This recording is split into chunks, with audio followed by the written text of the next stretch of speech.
And we are also going to share that link.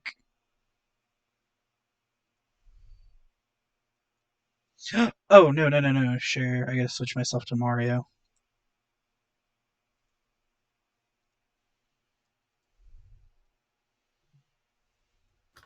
We may have to change your channel name, dude. Which one? Lincoln 19? We're gonna have to. Yeah, I'm We're gonna gonna put. work on all that tonight. Oh, you're good. You're good, dude. All right, let me pull up Twitch in the side. And I gotta send this link to one other person because there was another person that needed this I link. wanted it. You got it.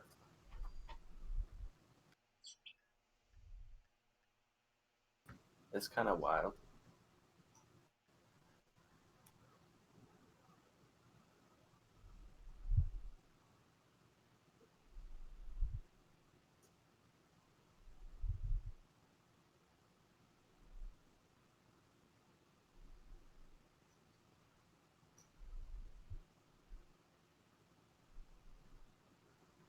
Okay, let me make sure this is actually live on Twitch. Oh, we're live. Oh, we are live? Okay. Oh, we're live. Oh, we are live? Yeah. Sorry, I gotta. Oh, we're live. Oh, we are live? Yeah. Mute that. Oh well, we were live. It looks like. Are we still live? Let me just let me reload the stream real quick.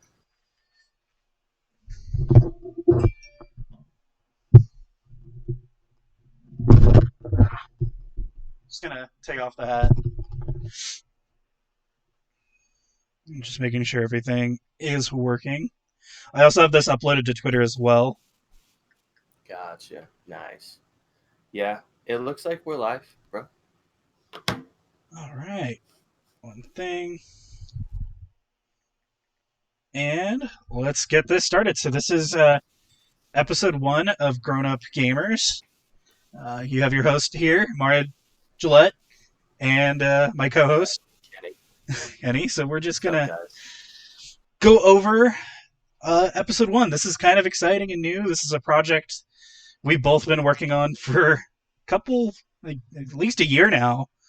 And due to COVID and everything else going on, we've kind of had to sit back for a minute and kind of pace ourselves. So I thank all the people that have been patient, answering questions, um, doing everything that I post. It is awesome to get that feedback.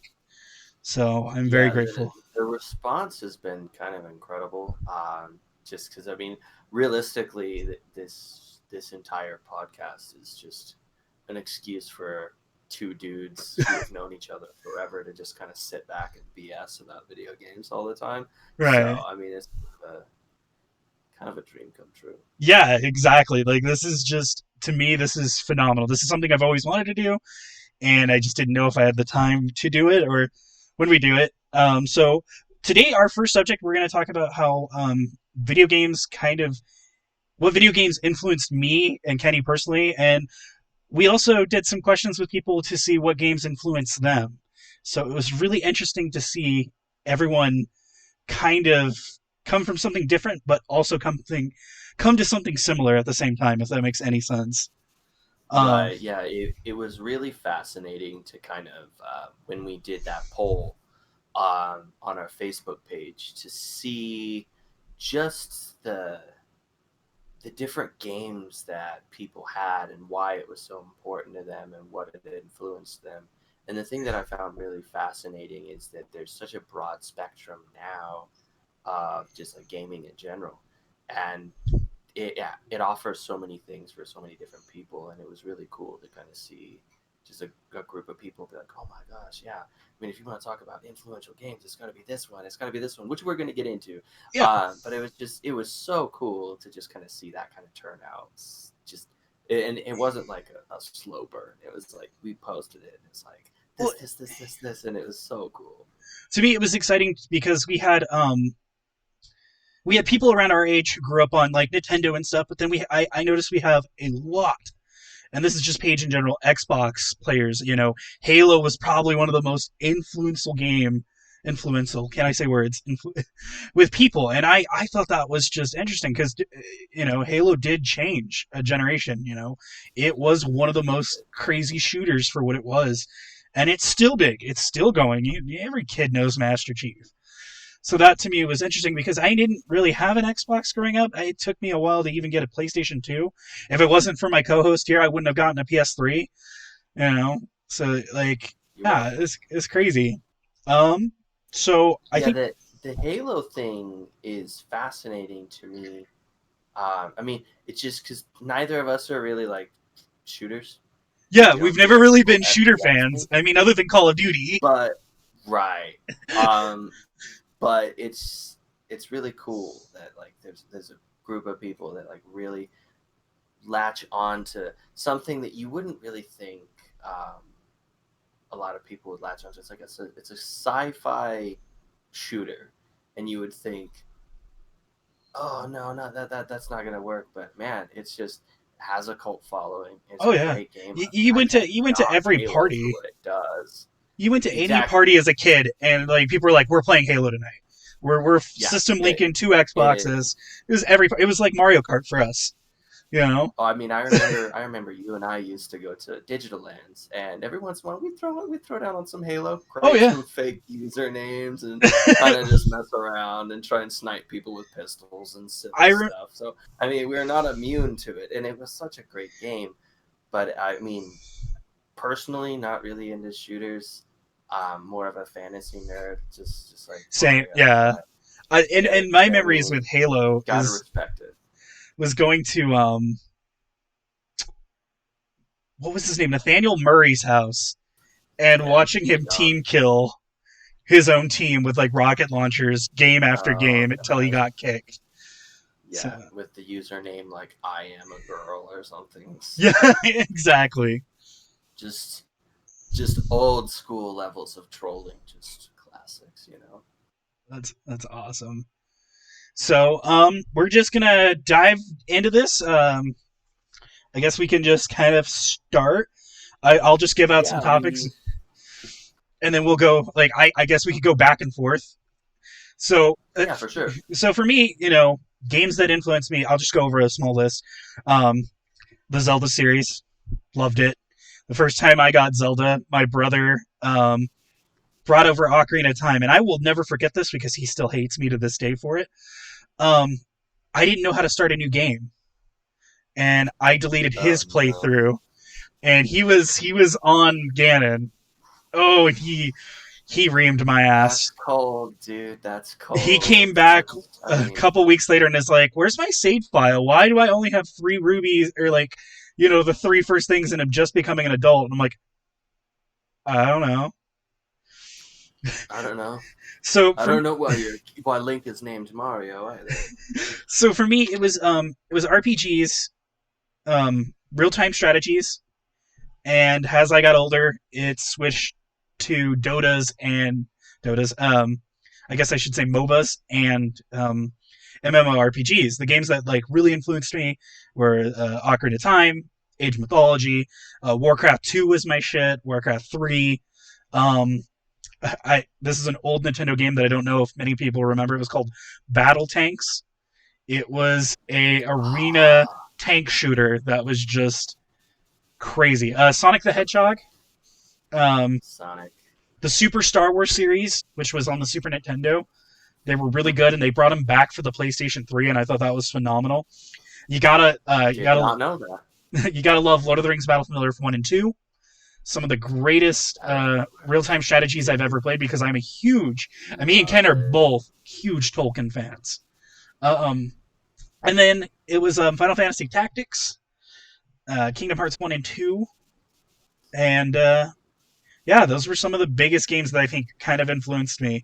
Um, and of course, the Lord of the Rings. What was it? Return of the King, the Two Towers Return of the games. King on the GameCube, You dude. could play those for freaking hours. I remember my neighbor at the time, his favorite character in like the cinematic universe of Lord of the Rings, his favorite character was Halar. And so I convinced him that yeah, Faramir is an unlockable character. Oh, you had You me do believe in this this, bullshit. this. You could get Haldir, and then like just trolling everyone to try and like do all these crazy things. Like, oh no no, you have to beat level 1 with Gimli, but only use throwing axes and just stupid things like that. And that's how you unlock him. He's so cool. And it was. I mean, ultimately, yeah, I got burned because eventually they're like, "Well, let's see it," and I pull up my GameCube and I pull up my. Oh no, my memory card got wiped or something. He was there, I swear.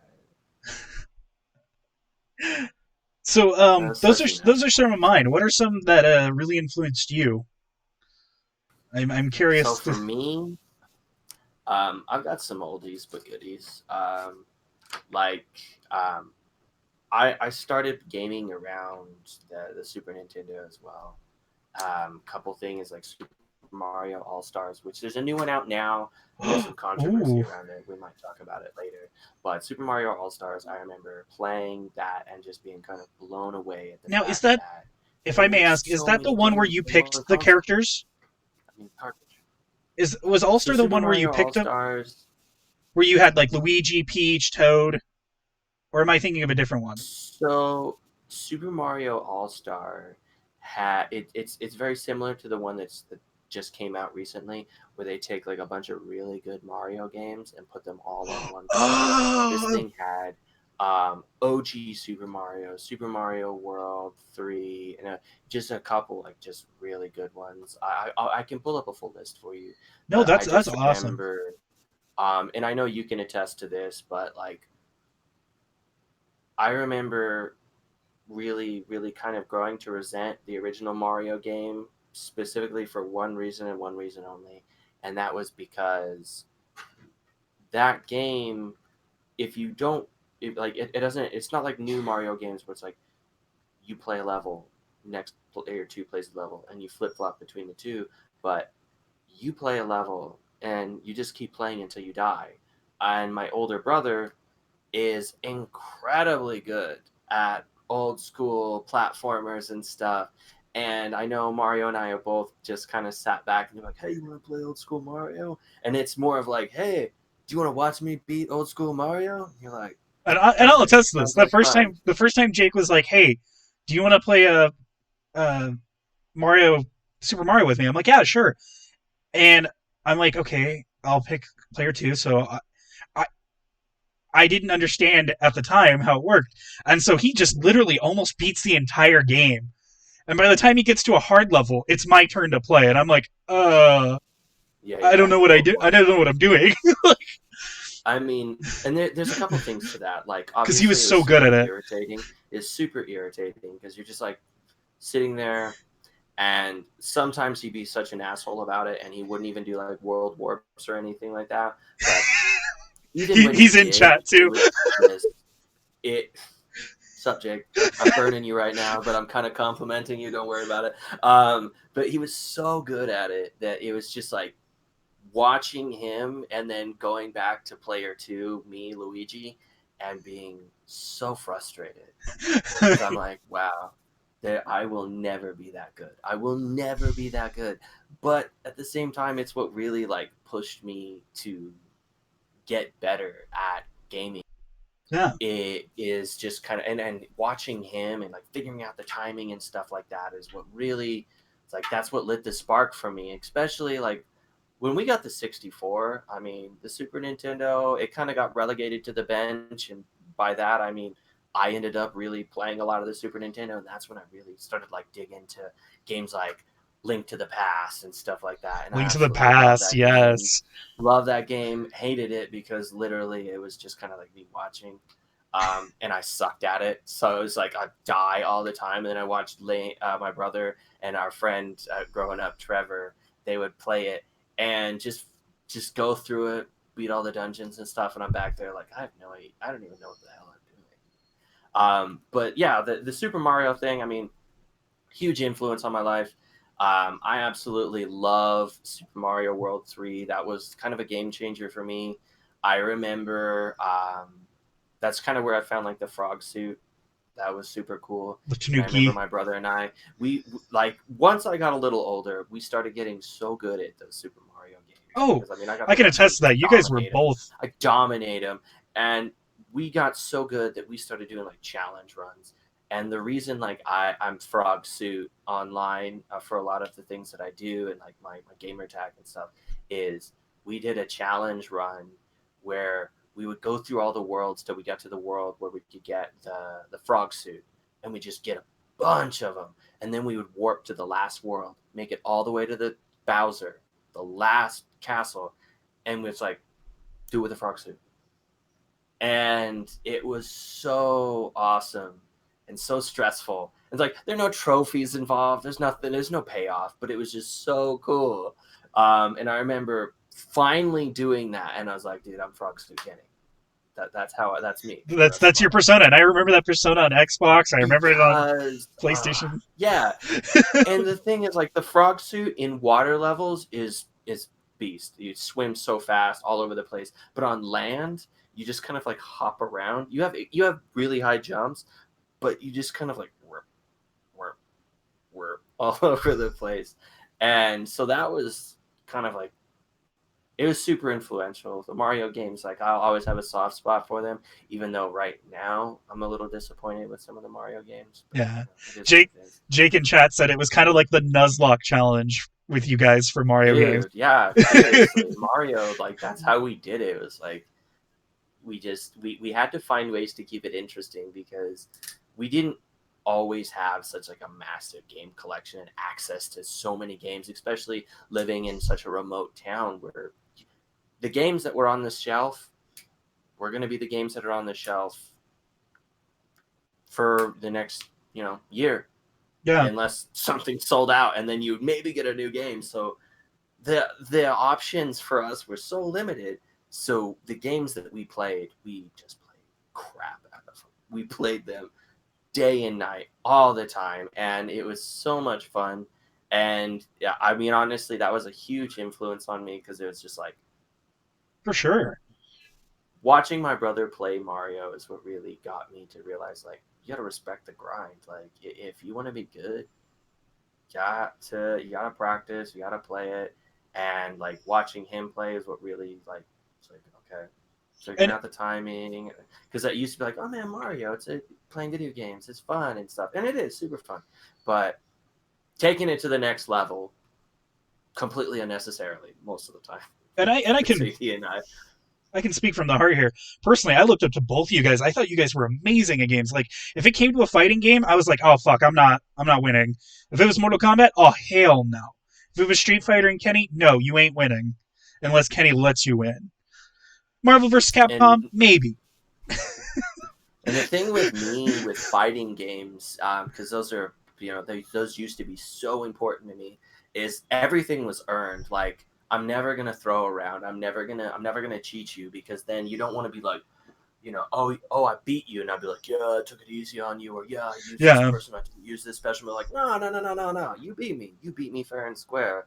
Like I used to play Street Fighter Five competitively to the point where I was sponsored briefly, and I kind of got into like the world of competitive like fighting games, and it was a grind that I was not ready for sure. Being like a 19-year-old kid and just like this is way too much. Having a schedule and like I have a job, so like scheduling around that kind of oh, stuff and and you getting worked long time hours zones and too, because matching. that was the Oh boat. yeah, Yeah. log in tons and tons of hours. It was hard. Um, and I remember vividly one particular fighting One game second, real quick. experience. Oh, You good? sorry. Atomic Steve, awesome. Thank you for jumping in. Yeah, Kenny is What's up, Atomic probably Steve? one of the biggest Mortal Kombat fans you will meet. He's been a player Yes, since MK1, love MK2, Mortal Kombat. MK3. What was it? MK Gold. Those. Was it MK Trilogy, Ultimate Mortal Kombat 3, Armageddon, Ultimate Alliance? I mean, I pretty much have all of them. I'm a little disappointed that Test Your Luck is not in the new Mortal Kombat because I personally absolutely love playing Test Your Luck and betting drinks on whether or not you win. maxing out the modifiers. So it's like it's any man's game. Like even if I Even if play I against try, someone, yeah. right? I play against someone who's like leagues ahead of me competitively, and we max out the modifiers. The game may just totally fuck them over and give me a chance, and then fuck you, you have to drink, you know. And so that's why I want that back. I want that back so bad because it makes playing fighting games that Mortal Kombat specifically, it makes that game so much more fun because win or lose, you're having a good time because it's absolute chaos from the second the round starts till the end. It's just nuts the whole time, and I loved that. I mean, Mortal Kombat is beautiful. I love the new one, but I want Test Your Luck back because I want to do some more Test Your Drunk. It was my favorite thing to do. It was by far my favorite way to play that game, and I really, really miss that. And I really hope that eventually they bring it back, but probably not. Probably next game, maybe if I'm lucky. But keep my fingers crossed. And I think me and Ken can both attest to what you said, Steve. Deception was an amazing game. Gameplay wise, was Oh, so much Deception fun. was The so skins good, were so awesome. good. That is my favorite Sub Zero version of like his the whole like Hands down, samurai hands armor. down. Oh Yeah, yeah, it was such a good game. Running around as Sujinko, that's. learning every I was move. gonna say that's Shujinko, the one where you go around just punching people. Yeah, That's how you start conversations. Like, yeah. Yeah. and they're like, No, square Deception was up. great. Yeah, so good, so good. I loved it. Um, I mean, Mortal Kombat. I mean, for people around my age, which is really old now, We old as fuck. I don't think people really understand the appeal of Mortal Kombat as much anymore. But like, I will never not love and buy a Mortal Kombat game. I am disappointed with like the kind of the microtransaction things, but unfortunately, it's just gaming Yeah, in I was general gonna say kind of that's gaming in it's general super now. disappointing, super disappointing. But hopefully, we can find a way to kind of combat that as a collective gaming gamers in general. Just buying them, stop buying the microtransactions. We'll be at it. We'll figure it out. But as for right now, it's kind of going to be a thing that's inescapable, and it's a super bummer. But it is what it is. For sure, for All sure. right. So I kind of went on a rant about Super Mario. Why don't I turn it over to you and let you kind of go over Well, another game that you let's start with. I'll start. Since you brought up, when you started gaming, I started gaming when I was about, I want to say 5.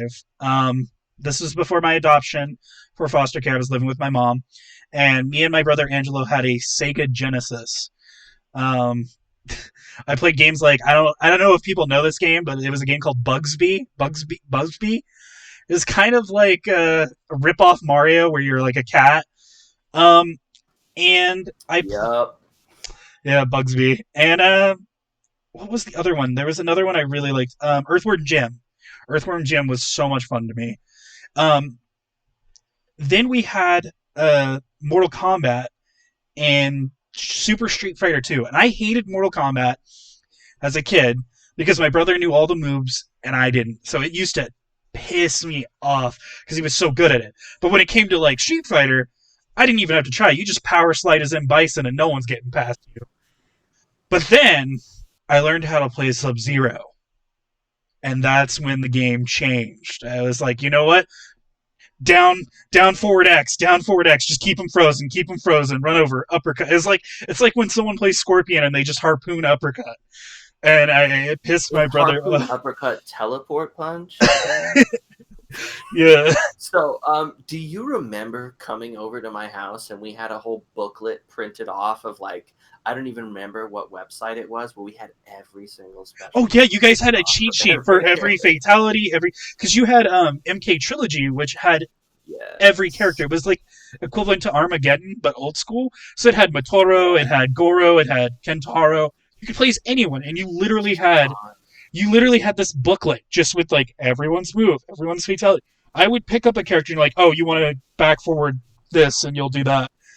And I would just look at you like, wait, what? Why do you know that? That was back before you could pause the game and look up someone's Yeah, special move. That like it felt. I mean, obviously, after we had printed all that crap up, it was like kind of like that was like cheating back then. That was what was considered cheating. But like before we had that booklet and stuff, I remember the first time you get into a Mortal Kombat game and you're fighting, you guys are really just kind of like punching each other Yeah. and kicking each other, and then somebody breaks out a special move, and you're like, oh man, that was pretty much game over. Like as Yeah. soon as one person in a fight figured out a special move, it's like you're done. They're gonna wipe the floor with you because they figured that out. As soon as they figure out how to like juggle combo you or do a little bit of extra damage by chaining that, it's over. Yeah. And so there were like some characters with super easy ones like Liu Kang. It's like Oh yeah. forward punch, What yeah. was one And just back forward X and yeah, like Liu Kang and was honestly, like that's why everyone loves Liu Kang. it Don't was care easy. about him being a pro tag. I don't care about that. That was why everyone's like, "Oh, Liu Kang's my main." Yeah, okay, yeah, because you like easy combos, you like easy special moves. Cool. Bicycle kick is cool. Fireballs up high, whatever. I That never was got to what. play the Teenage Mutant Ninja Turtle Fighter. I didn't know that was a Oh, thing. Was that good? dude. Oh my gosh, Mario! I will send you a link to some videos on it. But yeah, oh my gosh, I don't even remember. Hopefully, Jake will be able to give us the name of that game. But I remember we didn't own it initially. We used to rent it from the video store Hollywood AZ, I have that in and my Hollywood story. AC. Yeah. Yeah. Oh man, renting games. Now you know how old we are from a physical location. Yeah. Blockbuster. Yeah, pretty much. Hollywood AC. I remember going there and picking up like that Teenage Mutant Ninja Turtle game, and my brother and I would just blast through the story trying to get all the characters unlocked, so I could literally just get the crap beat out of me, and then get bored and be like, okay, well, let's just return this now because we got to return it. I don't want to play this anymore. You're kicking the crap out of me. But that one was awesome. Another one fighting game that like I loved initially, and then my brother got better than me at it, and I hated it after that. Was Primal Rage, where it's Primal basically Rage. Mortal Kombat with just like Godzilla-sized creatures, like a giant gorilla, a giant like cobra thing with legs. It was just wild. That one was a lot of fun as well. I agree to that. The other game that I had for Sega, now that I think about it, was Sonic. Sonic was a big influence on me as a kid. I loved it. It was so fun to just the levels were bright and vibrant. You had the green hill zones, and then you go to the underwater level, and you're like climbing through these statues, and then you're in this casino zone like Vegas as the music's like pumping, and you're running through and dodging stuff, and it was just so much fun as a kid. I was amazed by this game. And Sonic is still going. Surprisingly, to this day, it's still up there. Um, Kind of. right. The other thing I was going to say is, so after that, I went through foster care. I got adopted, and my parents that I ended up being with got me a not a Game Boy Color, but the Game Boy Silver. It was like the first Game Boy The after the big micro game. Game Boy. It was Yeah, it dude, I was had one it was too. like pure silver. It didn't do color, and they got me Pokemon Yellow, and I had no idea Excellent. how to play Pokemon. I was terrible now that I look back at it. I had a Pikachu that was sitting in a box, and that's the Pikachu you get at the beginning of the game. But I had a level like 90 Raticate for some reason, and I remember that Raticate. and they gave me a Nintendo 64 with two games. I had Star Wars Pod Racing and Ocarina of Time, and that's like Kenny said. That's when we had the days of Digilands, and I would go and rent games, and that's when I discovered Banjo and Kazooie, which is one of my personal favorite games still to this day. I can go back and play Banjo Kazooie and have so much fun. Banjo Tooie, anything after that is shit. Sorry, I don't mean to hurt people's feelings. So Banjo Kazooie, there's a caveat with Banjo Kazooie. Banjo Kazooie is a wonderful, beautiful, well put together world that's great to play if you're playing it. Anyone who's watching it or listening to it absolutely hates that game because it is so freaking annoying. The conversations between characters like and then the music just and you're like, turn that crap off, please. Because I remember growing up with an older brother, we had to share the console.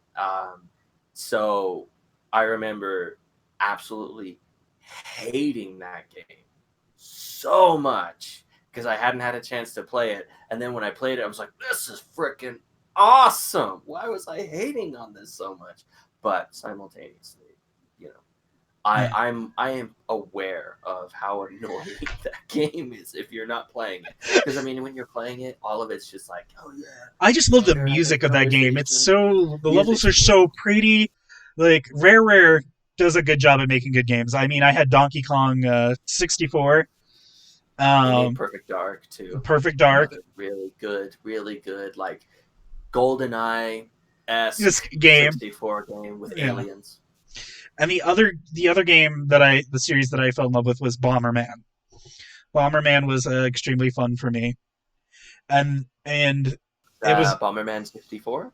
yeah, yeah. You could play with friends, and then Pokemon Stadium. Now, the reason Pokemon Stadium was fantastic to me Pokemon is Stadium. not only did it have the versus modes, but it had the mini games. And there was this one where you play as like Lickitungs in a kitchen, and you got to eat as much food as you can, more than the other Lickitungs. But things like wasabi would pop out, and your character would like get sick. And it's just funny to see all your friends like running around this kitchen as Lickitungs, trying to eat as much food. And it was a good party game. It was like Mario Party. It was great. It was Mario Party with Pokemon. Pokemon, Yeah, but you could take, and the thing that just blew me away at the time you could take your saved was, Pokemon and add them. yeah, getting Yeah. your Game Boy game, plugging it into the 64 controller because you had to get the attachment, and they were super expensive. Oh yeah, I And remember getting a being Game able to Shark. putting all your Pokemon on there and then being able to see them on the screen because they were just like little pixels and the pictures. You know, some of the sprites for the Pokemon were kind of therapy. Um, but I remember Pokemon Stadium. It's like, oh my gosh, It was such a good game. some of the Pokemon that I didn't think looked good. I was like, Looked oh, good. that's what they're supposed to look like. That's what they're supposed to look like. That makes so much more Yeah, sense. Nidoking I, or Nidoqueen coming in there shaking those boobs.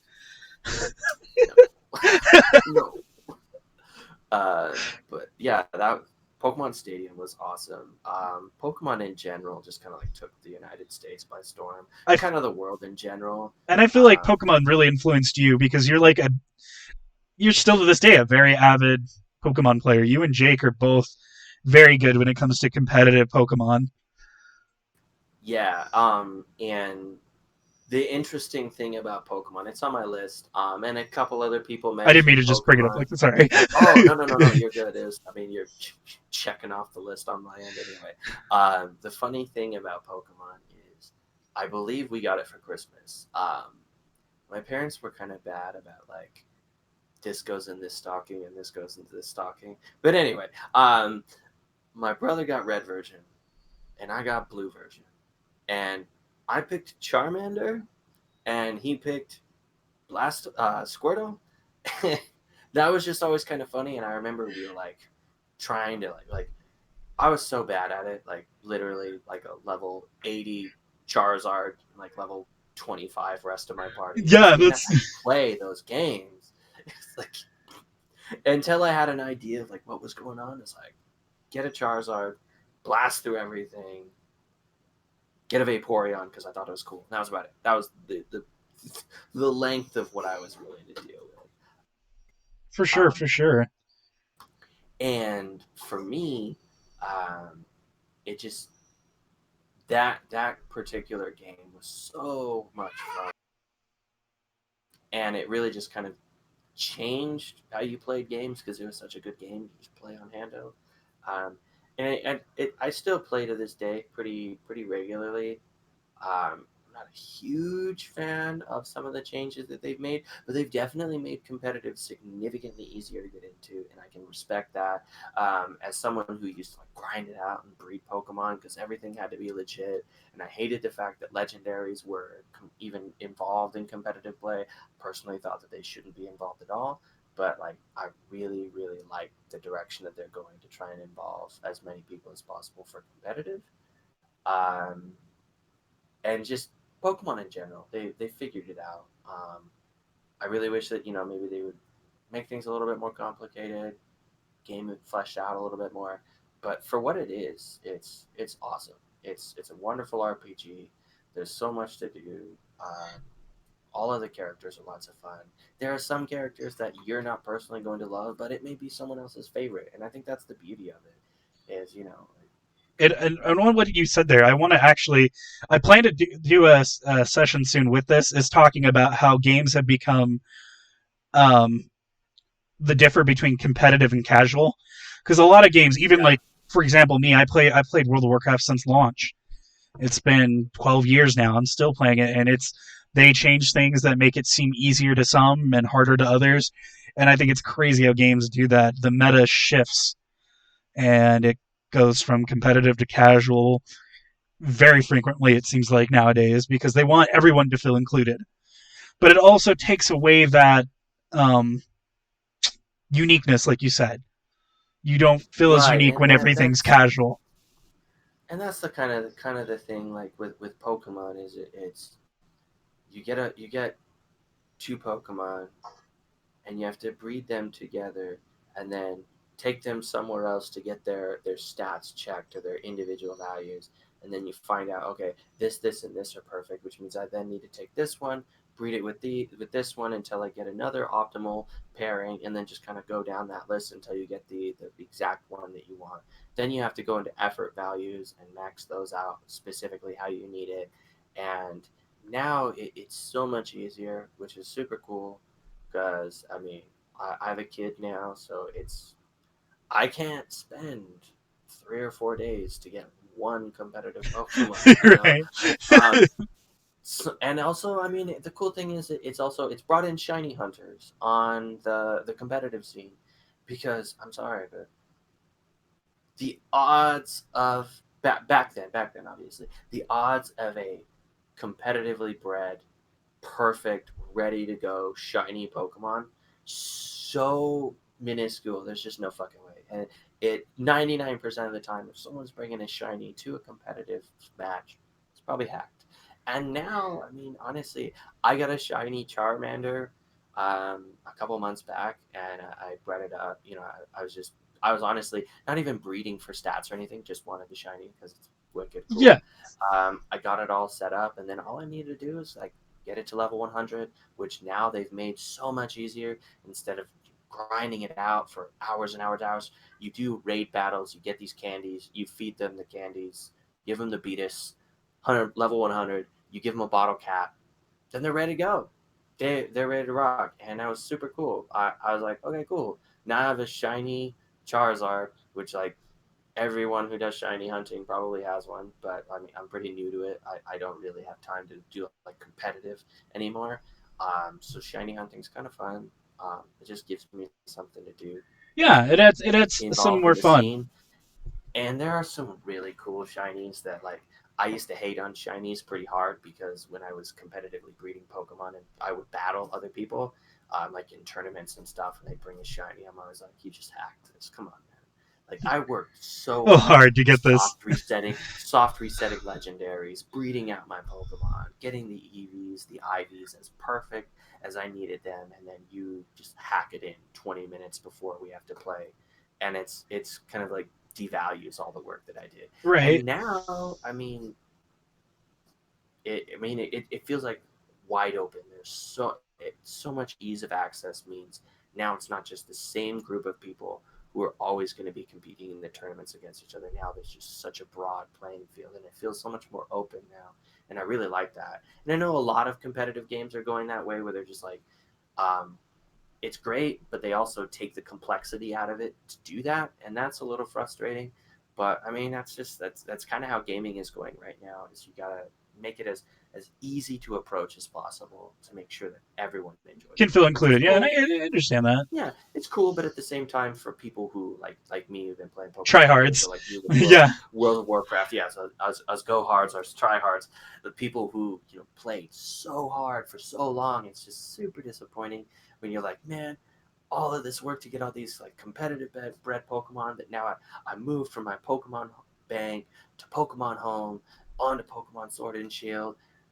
Now someone who can just get some bottle caps, take a Pokemon they just caught, give it an ability capsule if they need to, give it some bottle caps, get it ready to rock. take it through some classes so that it gets the right EV spread. It's ready to rock, and that's cool. But at the same time, it's like, man, I wasted so much time breeding Pokemon. I'm not gonna do that anymore. I mean, I still probably will because I'm kind of a snooter. Because now I'm like, well, this Charizard isn't even in the right Pokeball, so Yeah. another one. But I actually got a pretty sweet luxury ball Charizard. It's super cool. I'll show you later. Yeah, It's pretty cool. that's awesome. The other thing I was going to talk about when it came to the Nintendo 64, and I think everyone remembers this, is Star Fox and Super Smash Brothers. Super Smash Brothers was very popular with us. I don't know how many sleepovers, controllers being thrown at people's faces because they were cheat moving or using items, and just it was a good Friendship ruined. brawling game. Like you had, I mean, where can you go wrong? Every Nintendo character you like, fighting it out. You had Link, you had Captain Falcon, you had Kirby, and that was fun.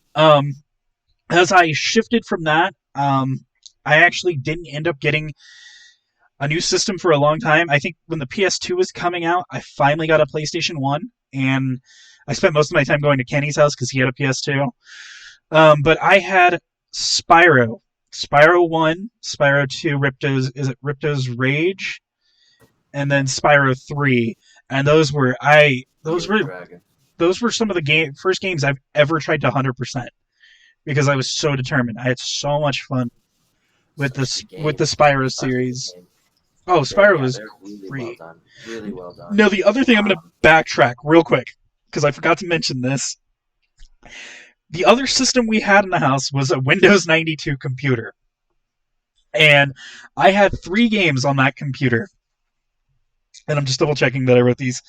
I had a game called Magic Carpet, and it was a really old, looked like one of those old school screensaver games where you're just literally on a carpet collecting orbs. And I had a Star Wars flight simulator like Rogue Squadron game where you like controlled your co-pilot with like the mouse and like you went through trenches and stuff. And then I had, and this is a game that has a special place in my heart, Warcraft 2. And Warcraft 2 was so cool to me because it had like cool artwork, these big ass orcs, knights with swords, and I would play this for hours. Now my parents didn't know that I had this game, apparently. It was my brother Lucas's game that he left, and one day I decided to show my mom. I sense controversy. Oh yeah, I decided to show my mom. I was like, "Mom, check out this cool game I've been playing." And one of your guys goes over and hacks at someone, and they just splat into blood and bones. And my mom's like, "You can't have this game. You need to throw it away." And I had to go and throw it away, and it broke my heart. Little did she know, a year later, my uncle would buy me Diablo 2. So I mean, couple bones, demon titties. Should have stuck with Warcraft. But yeah, I had to backtrack and bring that up because I thought it was such a funny story. Because you look at it then, what she thought was violent is definitely shifted in games now. Go play a new Mortal Kombat game. Exactly what I was going to bring up. Do you think Mortal Kombat was bad now? Do you see what they do now?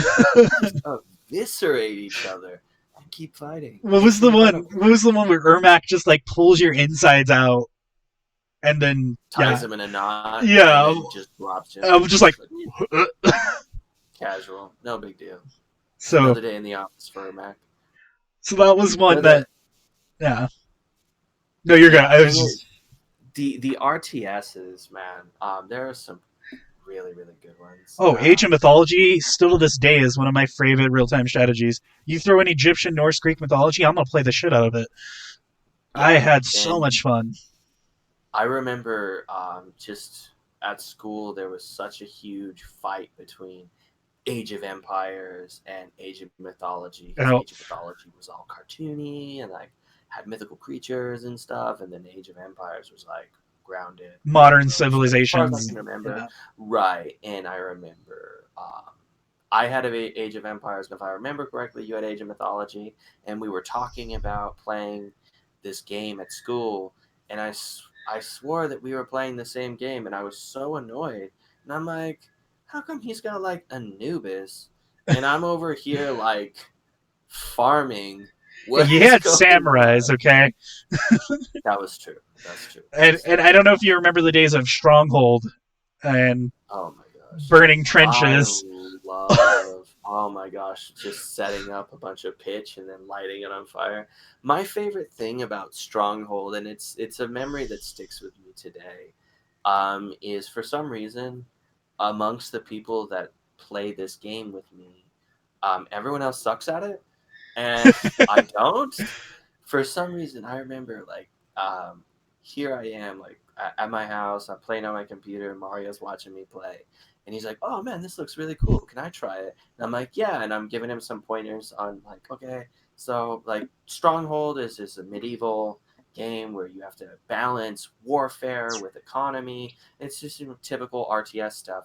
And the thing that blew me away about it was obviously knights that killed each other, but was also like trying to balance the economy.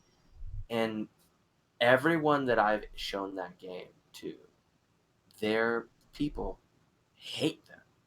Like I remember my village, they're like 3/4 rations. I'm taxing them to death, and they're like the people love you. Like my people hold you in high esteem. They love you. They worship you. You're killing it. You're slaying it. I turn it over to Mario, let him start a fresh game, and he's like, double rations. I'm actually paying you to live in my village. And the people hate you, my lord. And that I'm a was people just, I'm pleaser, like, okay? what is going on? What is going on? I'm like, you're doing all the right things. Your economy is just crazy. You're bringing in all this money. You have so much food and you're giving it to all your people, and they hate you. The people are stealing from the granary, sire. And they So hate you, and so it just blew me away. so I'm gonna just take a 2 minute intermission to just grab something real quick, and then we'll go from there. Jake, I'll let you talk about this because Jake brought it up. Black and White 1 and 2 and Fable were some PC games I know you loved, so I'll let Ooh, you go into so that. Black and White 2. I absolutely loved that game. It was one of the RTS games that I have tried every single time I've built a new computer, tried to find a way to get it to work. Like I have it installed on my computer right now, but doesn't quite work correctly. The game itself is incredible. It's one of those games where you have to, your alignment directly affects the world, not just in the way that people look at you and like the way your people feel towards you as this god that kind of can manipulate the world, because instead of having like a cursor that kind of controls things, you were literally a hand of god or a hand of a deity that's just Just had kind to of grab some water. influencing the world. And the thing that I loved about that was like you could influence the world. Then you also had this divine creature that you got to pick at the beginning of the game. There's a cow, there's a tiger, there's a turtle, there's a wolf, a monkey, if I remember correctly, and you got to kind of like teach them things. And I remember myself as a leader was like super good, tried to take care of my people all the time, but my creature was kind of a dick, because I thought all of its behavior was perfectly acceptable and super funny. Like the first time I played it, I picked the wolf, and my wolf liked to poop on people, I remember you and showing me this I specifically. encouraged the behavior, and my wolf also liked to eat people, and I encourage that behavior because like when they do something, you can go into their thing and you can click on it and you can either pet them to reward them or you can like smack them around like, hey, don't do that, that's bad, that's naughty. Kind of like, if you have a dog, you kind of like trying to teach it what's good and what's not. And I remember just being like, oh my god, please poop on my people as often as possible. That's so funny. And so like I have this glowing angelic hand going around the world and like moving stuff, picking up trees, putting it in my lumber mill and stuff like that. And then my wolf is just like this jet black demon eyed thing. And I'm like, Hmm. I may have steered the boy in the wrong direction. Super into war though, so I mean that was cool. So anytime someone tried to invade me, you just absolutely obliterate him, poop on him, eat him. It was perfectly fine. But when there wasn't war going on, he kind of trolled my villagers, and that was unfortunate. But that game was incredible. I really liked and that was when games were trying to like play around with the good and evil, the alignment system, and there are a couple other like just classics. Fable, which I'd like to get into more in depth later.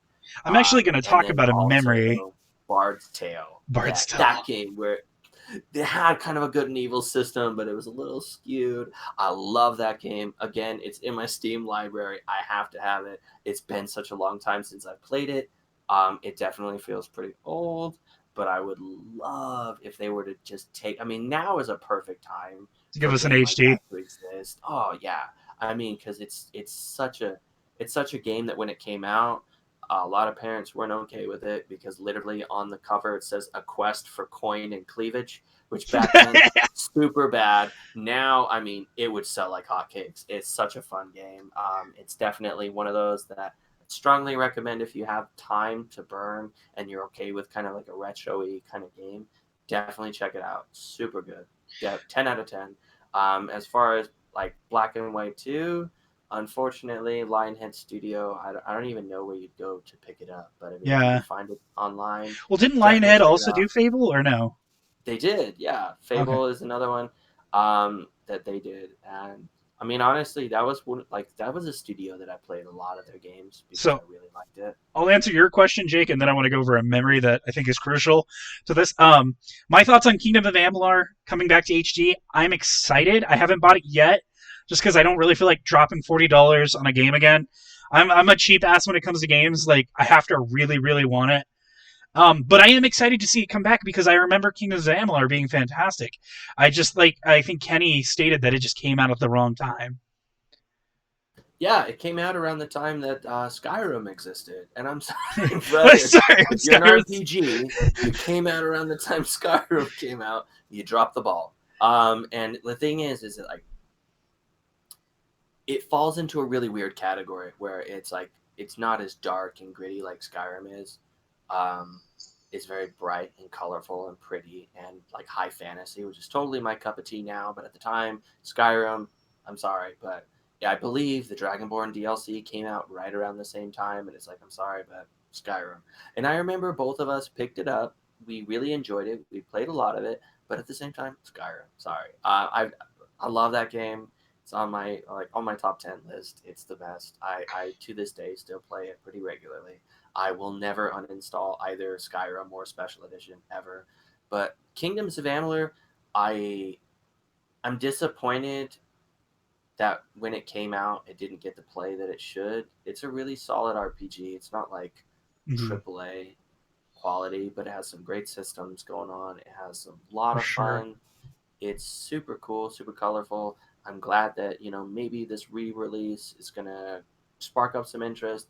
I know they're planning on doing some DLC for it, which I might check out. See, I didn't know that. That's awesome. Yeah, they're doing it like kind of a continuation or like an expansion to the story, which will be gangster.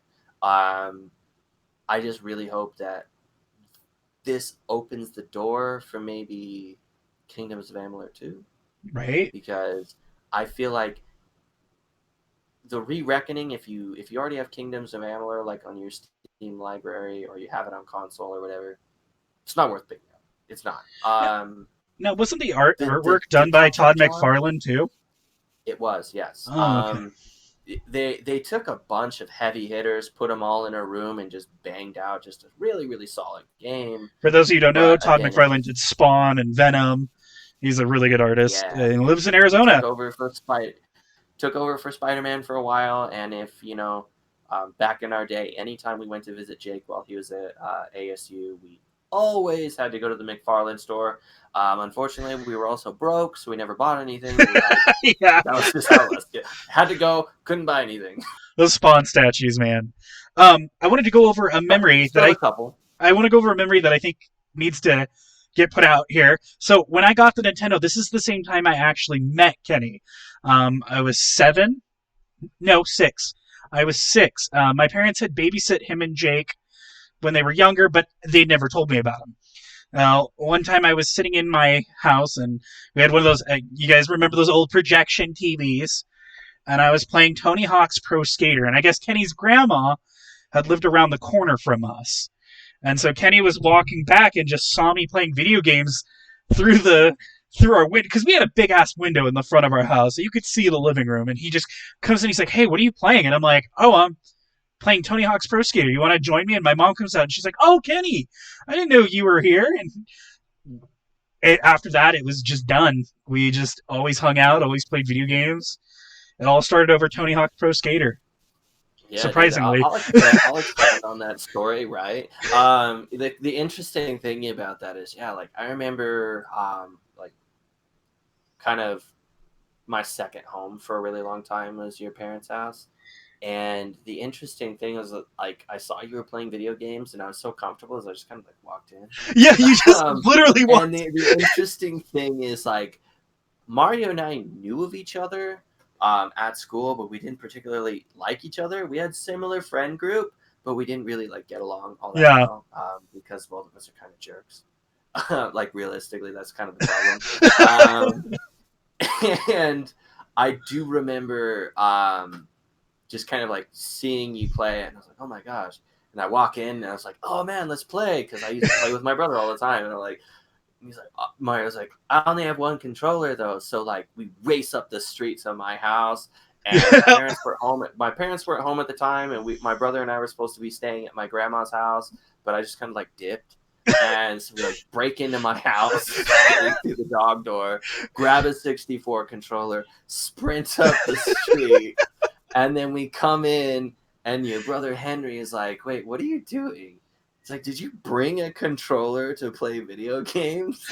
And I mean, that's just kind of a generational difference. He's older, you know. Yeah, for sure. Like, yes, I did. Yes, I brought my own controller because Mario has Tony Hawk, and at the time, Tony Hawk Pro Skater was like, oh, dude, I'm buying that HD. I'm buying that HD. Fuck.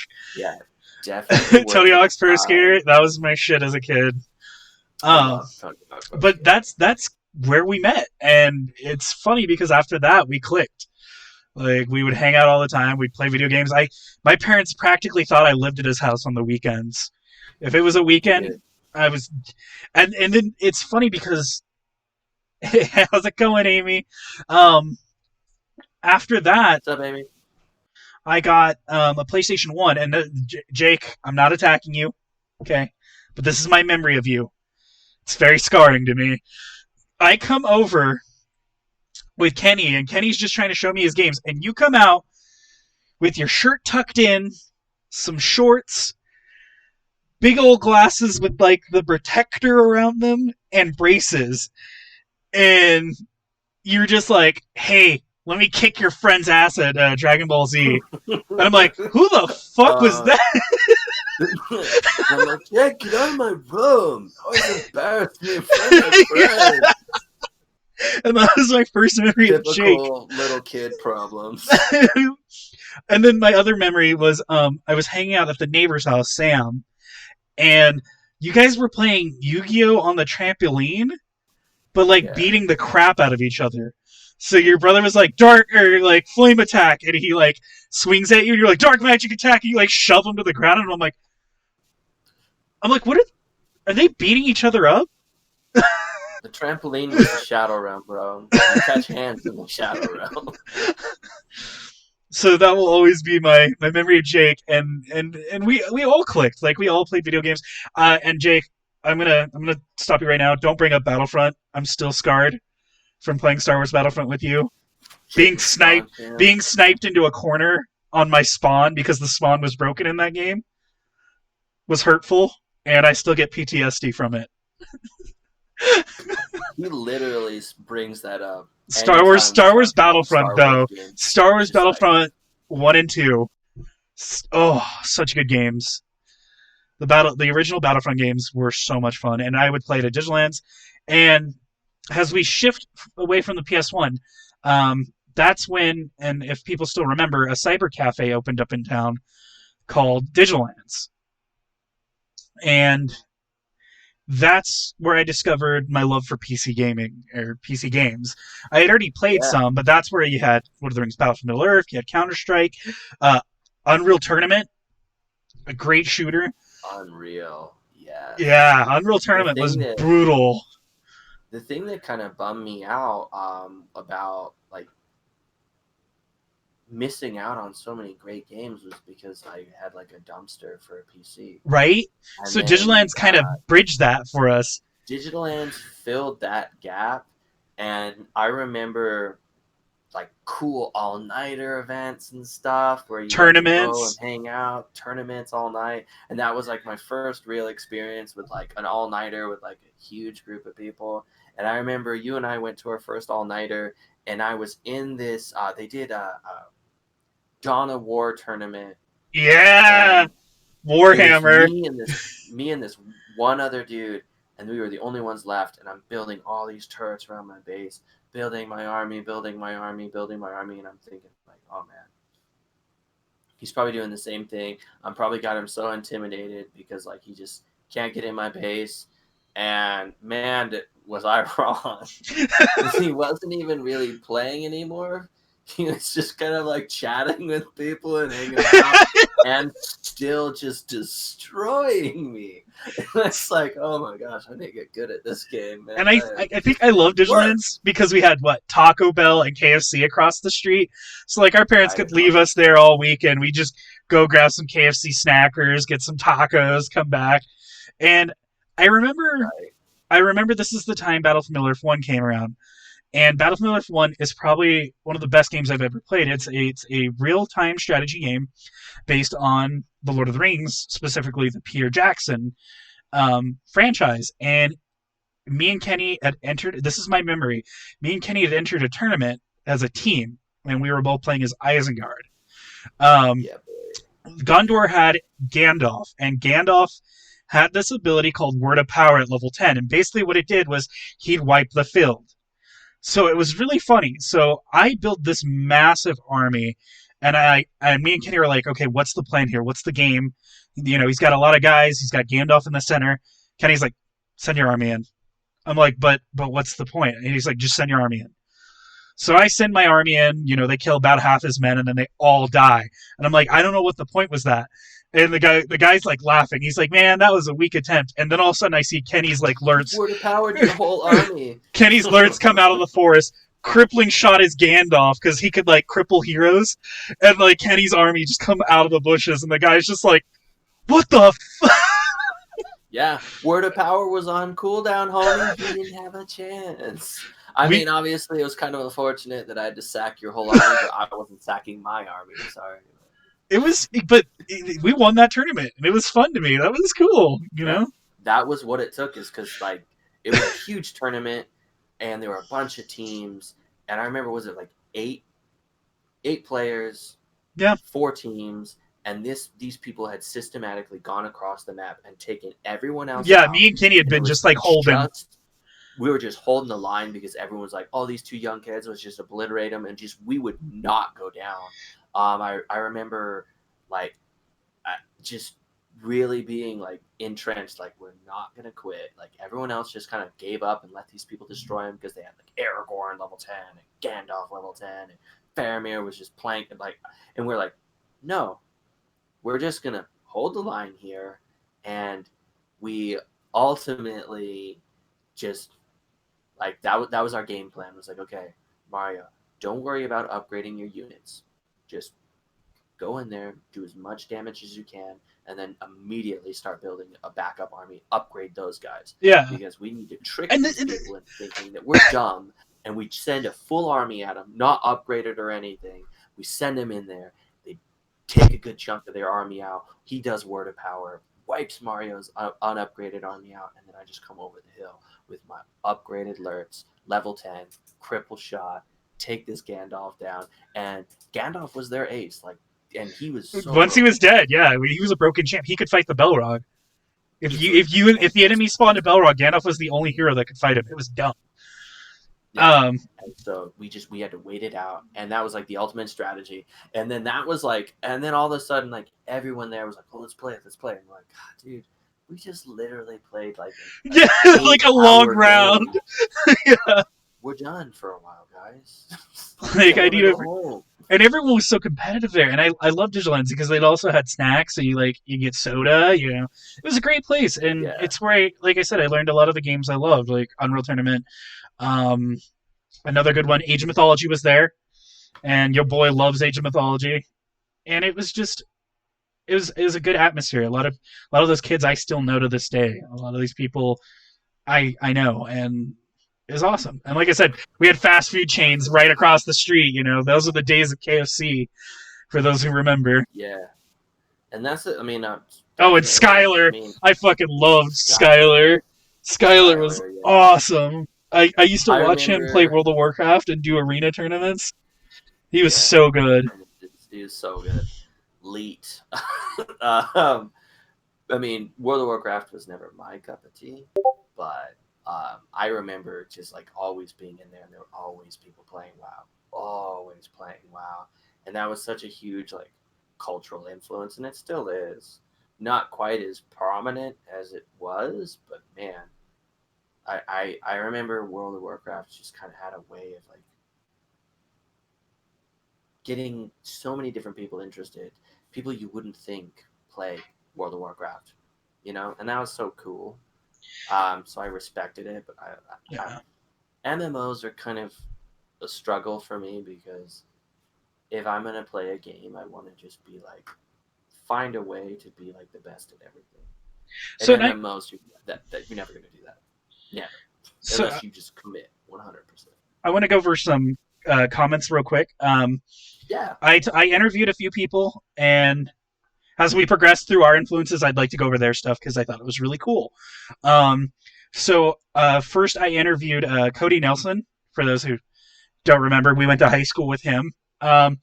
He grew up liking adventure games, so his favorite games were like Zelda, Pitfall, that's a classic, Tomb Raider, oh gosh, one Tomb of one of Raider. your favorites, Assassin's Creed. I know you had a lot of Yes, love for the Assassin's Creed series. My yes, personal used favorite, Uncharted. I didn't discover. So to. I bought Uncharted as a gift for Kenny, and then ended up just playing it. Like I was like, oh, I looked at this bargain value game. You should have it, and then I just came over and played it. He also liked Horizon Zero, which I haven't beaten yet, but I hear is great. That's It's the one with good. the mecha dinosaurs, eh? Yeah, not my cup of tea. I would have been fine with just regular dinosaurs. Apocalypse, like you know, end of the world kind of games, really not my thing. But it was good. It was very pretty. I dig the concept. I just don't particularly care for the execution, but I respect it. This is a very beautiful game. Really, really well liked. Lots of people absolutely will speak volumes for it. But for me, rather just regular dinosaurs. Poison in the chat said Horizon Zero Dawn is legit. And Poison is a guy Oh, dude, I yeah. rated with World of Warcraft with. He is a legit raider. Like that guy is so good at WoW, and it's crazy. Um, for Cody, his number one game right now is Apex, which I know is like a competitive shooter. So that's awesome. Next, I want to go over. Um, we have one from Nicholas Sparkman. His hits me in the feels here. First is Halo. He really enjoyed Prince of Persia. Prince of Persia series, phenomenal. It was Oh, great. Prince of Persia.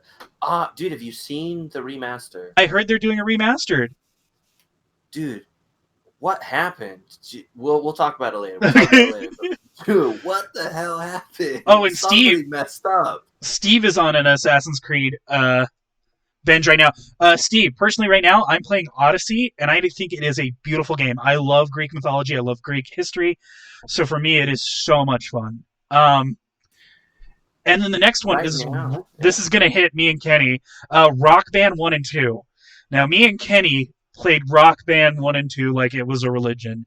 Every weekend, I literally Yes. got out of school. We'd run and get some McDoubles or some snacks. Snackers from You KFC on the see, way to my house. and then we would play Rock Band till the crack of dawn. And we would play Yeah. we buy it. Kenny bought. How much money did you spend on DLC alone I on mean, at the music? time, I was living with my parents because I was in high school, obviously, and I had a job. So, like, just every penny that I had, I could just spend on stupid songs. So we just like bought all of them. Between my brother and I, our rock band had just stupid amounts of songs on it. So we would just play and play and play, and we would invite all kinds of people over. Like, hey man, you should come over and play rock band with us. Well, we'll bring KFC, and that game what the like Guitar Hero and Rock Band in general. I feel like kind of paved the way for a lot of like casual gaming, because before then it was like Farmville and stuff like that, and then Guitar I Hero remember came your out. mom being Hey, addicted to Farmville. yeah, and like Um, bugged me on Facebook about like send me a sheep and stuff, stupid stuff like that. But Guitar Hero and Rock Band, they touched an audience that didn't game anymore, and that was super cool. That was super cool. I just got super into it. I love singing. I love playing bass on it. Drums was exciting until I played with Jamie. I thought I was good at drumming, and then Jamie showed up and Then was the just like, actual on drummer showed expert, up. and it's just like getting super into it, and I'm just like, hey man, I can play on medium. Calm down. Okay, calm the fuck down. I'm just learning the bass pedal, so pump the brakes. um, Or gosh, that game. Um, yeah, it. Remember being in my little bedroom and like very limited airflow, and we're just like all sweating. Lights are off, and all you can see is the flashing of those oh, drumsticks. sex going off, yeah. So stupid. They added Run to the. My favorite was when they added the Iron Maiden DLC, and I got to drum Run to the Hills. I'm just like getting all into it. Oh, dude, any Maiden song gets me pumped, guys. So the first concert I ever went to was Iron Maiden, thanks to Jake. Um, so they have a special place in my heart. Next I have Nick Haddad. He is one of the guys I used to raid with when I was Alliance on World of Warcraft, and he's always been into super into RPGs. I know, Horde for life, Horde for life. He's super into RPGs, and he said Final Fantasy and World of Warcraft. So his were very simple, but get to the point. I Next, wonder. We might have to get some follow up because there are a lot of different Final Fantasy games that do yeah, a lot of different things. So I'd like to follow up on which one specifically, or just in general, for because there sure. are a lot of different ones for sure. Next we have Aaron Erickson, who's a very full time like streamer. He does a lot of video gaming. So if you want to check out his Hey, channel, Ron. you definitely check out AA Ron's channel. He's always been a PC gamer, but back in the day, it was a GoldenEye, Rush. I remember Rush, Wave Oh Race. my gosh, I Rush, remember Wave Race. Wasn't dude, Wave Race at fucking? mashing buttons. Wasn't Wave Race at like RDs? Is that the boat racing? Yeah, that was the one that had Lake Powell as a playable level. Yeah, yeah. And so he grew up liking challenging games. He said anything was challenging. So for me, that's like Dark Souls. I love the Dark Souls series. So that was cool. I respect the Dark Souls series. So those were But those were the few shout outs. So before we go forward, I just want to thank Cody Nelson, Nicholas Sparkman, Nick Dodd, Aaron Erickson. Thank you for answering questions. That was cool for you to come in and give your opinions on stuff. We hope to see you more. appreciate it, guys. I think that was Absolutely. awesome. Yeah. There are a couple more that I saw when I was looking through like the post that we did. Yeah. That I'll have to pull up names and stuff, or I'll leave it without names. But there are a couple people who had mentioned an oldie but goodie, Champions of Norath, Champions Return to Arms, both incredible games, very very similar to like the Baldur's Gate series, which is also just incredible. Absolutely love the Baldur's Gate series, but Champions of Norath, I remember playing with a group of dudes and absolutely loving it. But there was always like the thing is like in that game, loot didn't just go to everyone. You had to go in there and grab it. And so there were like two characters fully decked out, all the armor, all the weapons in the world. And then there's like me and Mario, and I played an archer character, so obviously I was like never in combat, and I had to like basically beg people to give me arrows. We had somebody in our group that had like this incredible bow that I wanted, and he wouldn't give it to me, and I'm like, dude, you're a barbarian. When are you going to use a bow? You will. I'm not gonna call out Zach, but I'm gonna call out Zach. I love Zach to death, but he was a loot whore. Like the minute a boss would drop, he would just run in and take everything. Yeah. Another really, really good game that I will have to probably have to get someone else to get me some more info on the Persona series. I've It's heard it's great. I incredible. heard it's really good. I've heard nothing but great things about the whole Persona franchise. I am afraid of the Persona 5 because it's like everything I want in a game, but it's a time sink. So I'm really worried about picking it up and Right. really digging into it further. I played a bit of it. Um, I hate the cat in it, which is hard for me because I love cats. But the cat character in that game, he really tries to drive you in particular directions, which I don't like. Outside of that, it's awesome. It's like a JRPG that's super fast paced, turn And it's based, from the people that incredible did Catherine, right? story. Yes, and it's wonderful. It's super colorful. The concept is gangster. I would strongly recommend, especially now that if anyone's pre-ordering a PS5 and you're gonna get it, it's gonna be free for you. So check it out. Didn't they do a new one like the Royal Persona Royal Flush or something like that? It's like the full game. Yes. Yeah, it's basically the same game with an added playable character, some extra story elements, and a bunch of extra stuff added into the core of the game. But the core itself, even if you can't get the Persona Royal version, Persona 5 is incredible. And I hear it has a great Um, soundtrack. the soundtrack is beautiful, but I would recommend, like, if you're getting a PS5, you're gonna be limited on games when they come out. I mean, obviously, play God of War, Yeah, play you yeah, know play definitely play play God of play War. Cyberpunk, play whatever you want to play. But if you have access and time, and you're just kind of like, man, there's no good games coming out because game titles are gonna be really limited, check it out. It's awesome. And I'm one of those. I I would love recommend to it. backlog games. I will go back. If I could tell you the number of times I played Kingdom Hearts 1 and 2, it's dumb. Jake brought up a really good game that I never got to really mess around with, but I know you guys did. Star Ocean. Star Ocean is it's a really really good. The combat style is very very similar to, at least the Star Ocean I'm familiar with, is very very similar to kind of, I would say it's similar to the Final Fantasy VII remake right now, where it's kind of turn based, but not really. Where like everything's live and in happening, but there's also kind of like a meter you're building towards to do other things. So it's really fun if you're into JRPGs. That one's really really good. I mean, there's so many JRPGs that are worth checking out, but I would probably say start with Persona. Star Ocean is a little bit more niche. It's a little less approachable because, as far as I'm aware, I'm probably wrong because they make so many JRPGs and there's just sequel after sequel after sequel. But I mean, the last time I was aware, there's one or two of them on PS4, but they're a little older. I'm not 100%. Yeah. For me, I remember as we shift away from the PC Digiland's era, we got into the PlayStation 2, and we played a lot of, like Kenny was saying earlier, Champions of Norath, Champions Return to Arms, Baldur's Gate 1 and 2. I remember Baldur's Gate 2 being so pretty, so cool.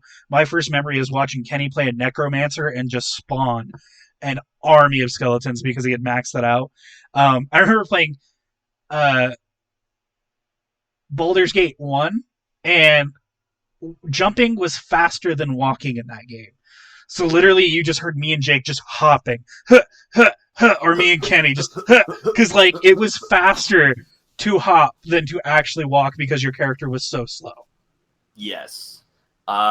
And there was no way to get around that. So like, if and the thing is that game wasn't like split screen; it was like on screen. So Yeah, like, if player one was running off this way, you were you had to getting keep up. dragged with player one. So like, even if I did want to jump, I had to. So it's just like you could hear from our bedroom all the time, just because we were playing Baldur's Gate. Another just absolutely awesome PS2 title. And I will remember this particular experience for such a long time. It's like the first time I was visiting my brother in college. We went to GameStop. We picked up Samurai Warriors 2, and Yes, I was gonna bring up we Samurai and Dynasty. played that game. So he had a suite mate. So basically, like, he had his dorm room. There was a connected bathroom, and then his suite mate had the other room. but like no share, like only shared space with the bathroom. And we played that game for 2 days straight.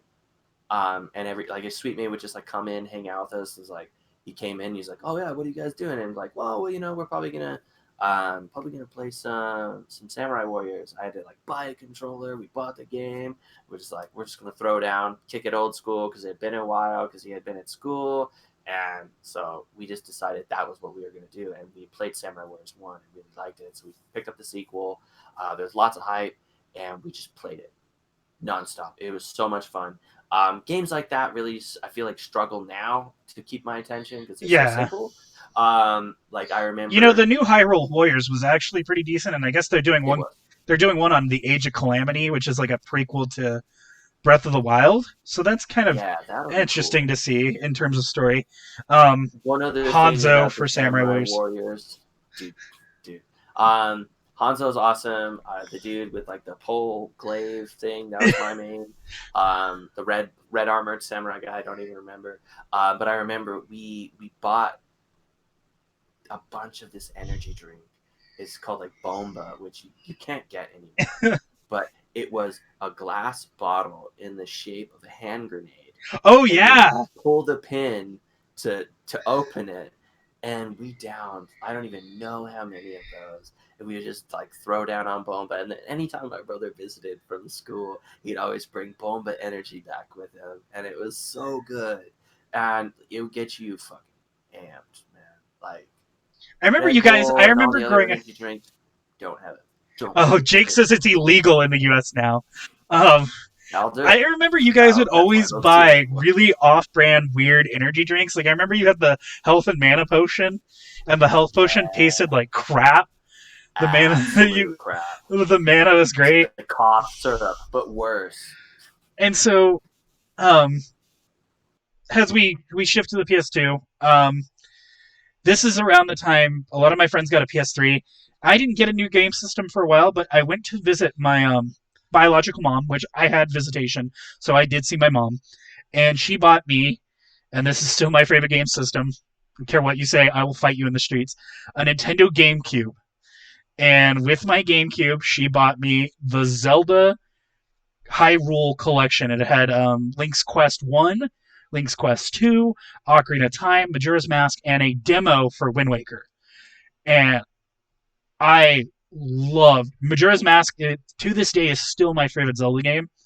So to go back and play that was so much fun. And the GameCube just had great titles. Animal Crossing, I would spend hours on Animal Crossing. And it was like the most pointless game. We could cover. But that's a little down the road. Or we could cover it right now. I'm fine. It's me just being kind of. Oh, Ken was just such a jerk. Like, okay, so in the game, you had your like mailboxes, and you had this little guy outside that when you weren't online would leave a message for other players.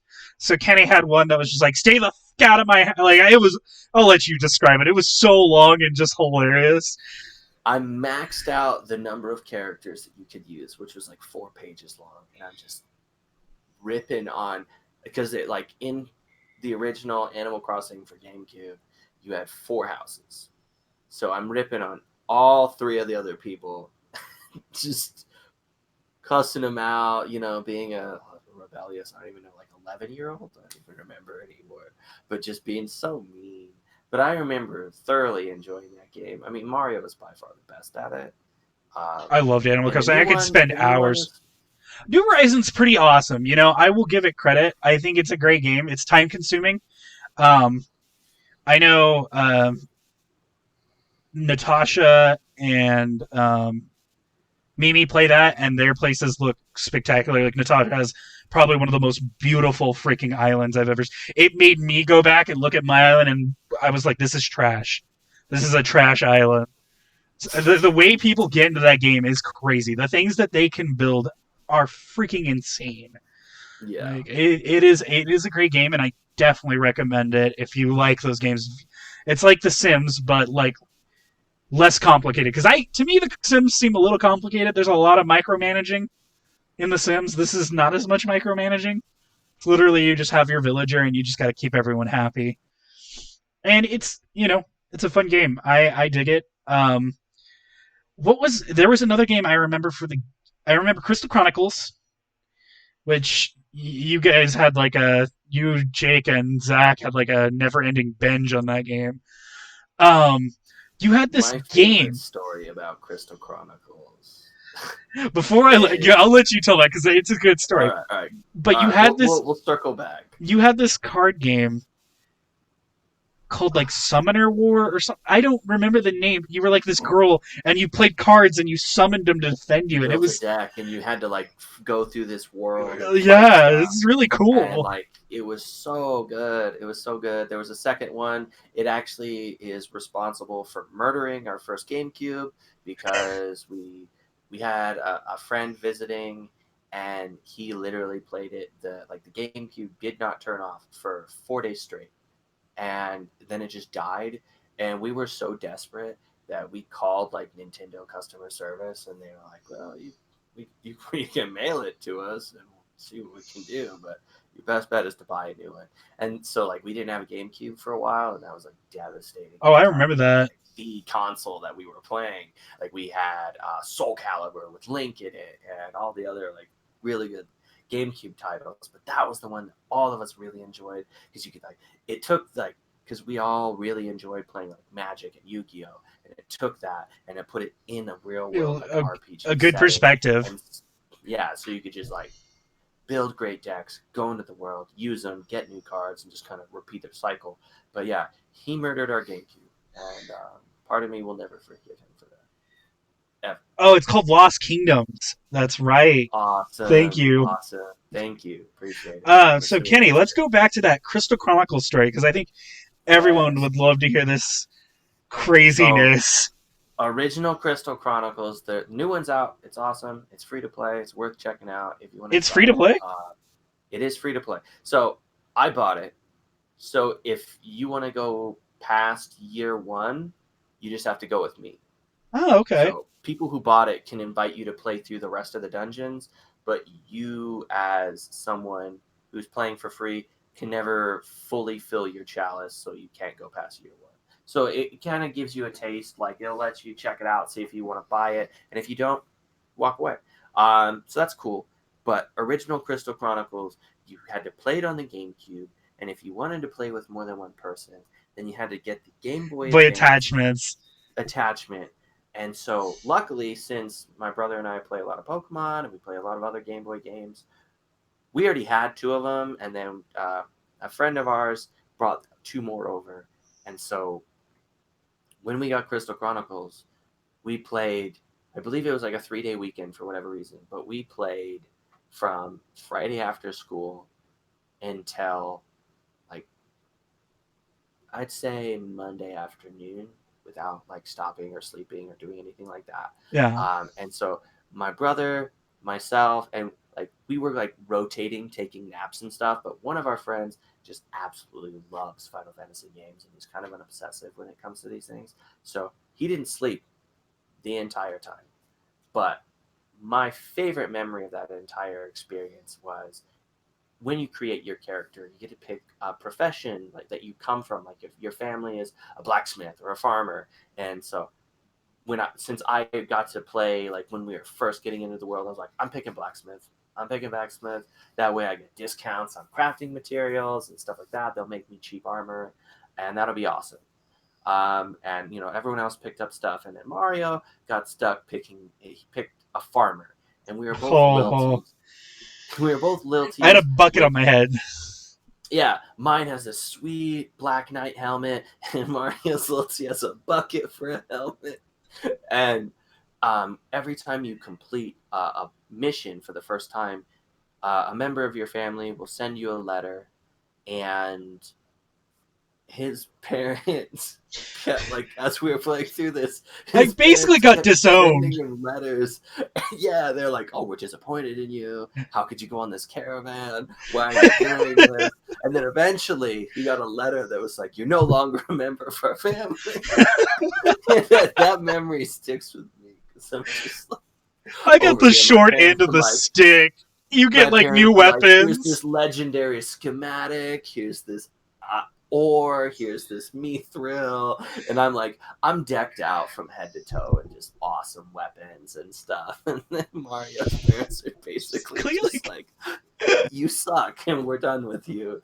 But another memory from that game is one of our friends who played the entire time. Everyone else kind of rotated in and out. Like, I'm gonna take like a 2 hour nap, and you play with your character, and we just kind of rotated in and out. He played the entire time.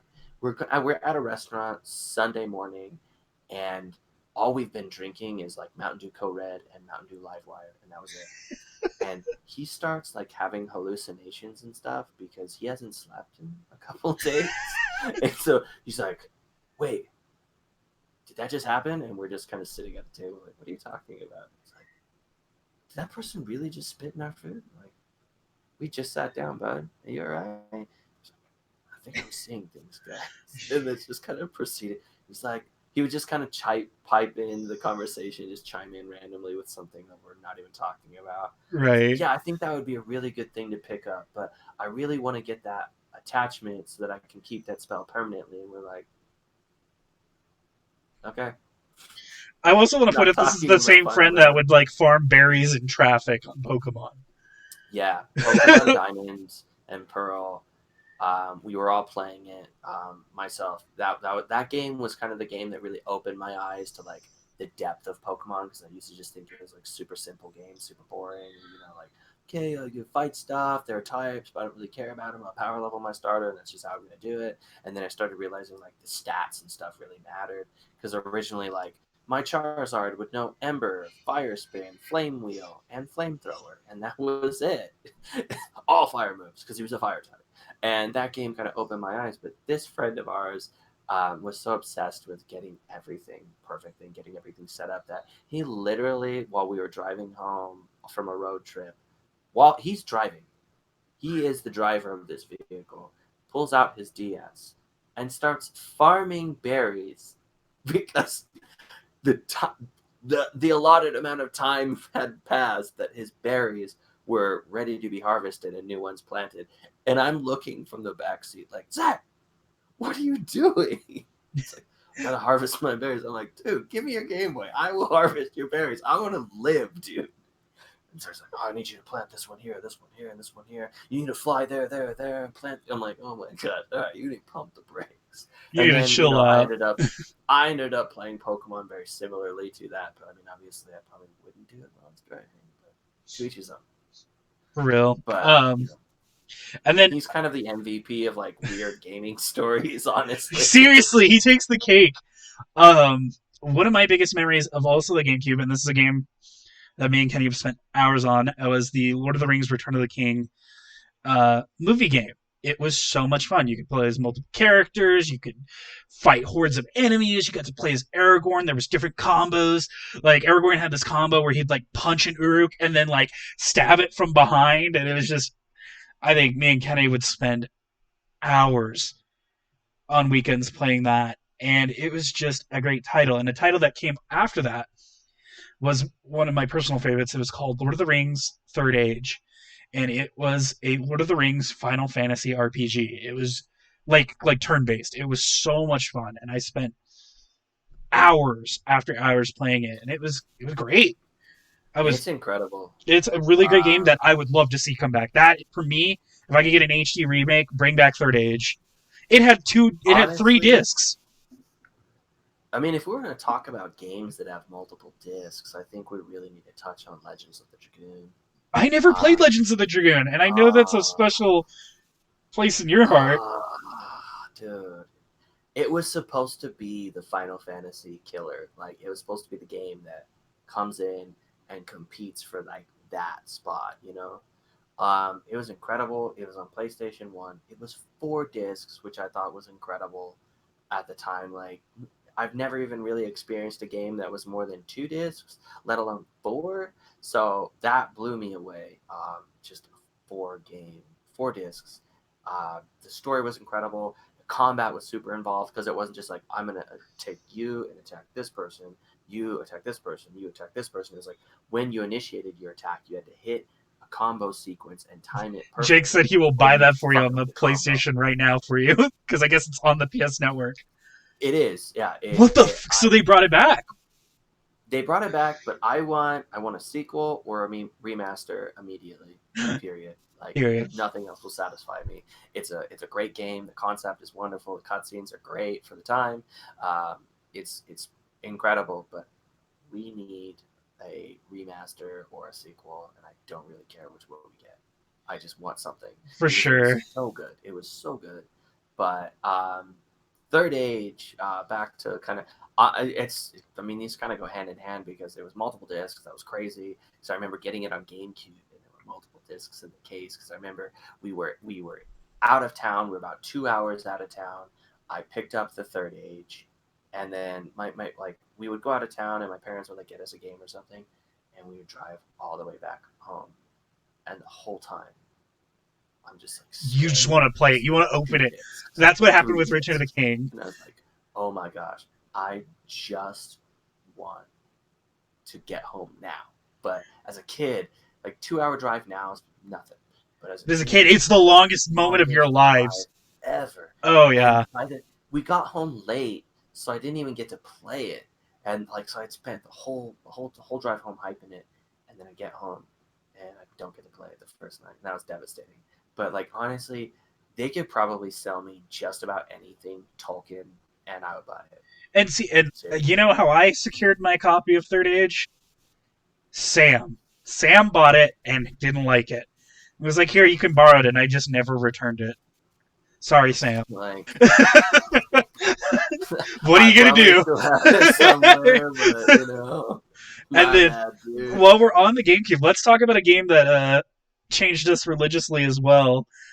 Sonic Battle 2 and the Chow This was Garden. my first legit experience with a Sonic game.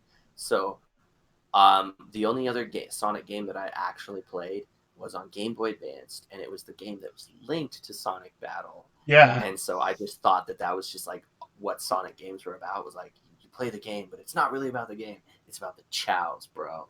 It's Yeah, it's really all about the about the Chow Garden. chows. I would spend Don't really hours care looking about. up how to breed the perfect Chow and like turn it into like a death machine.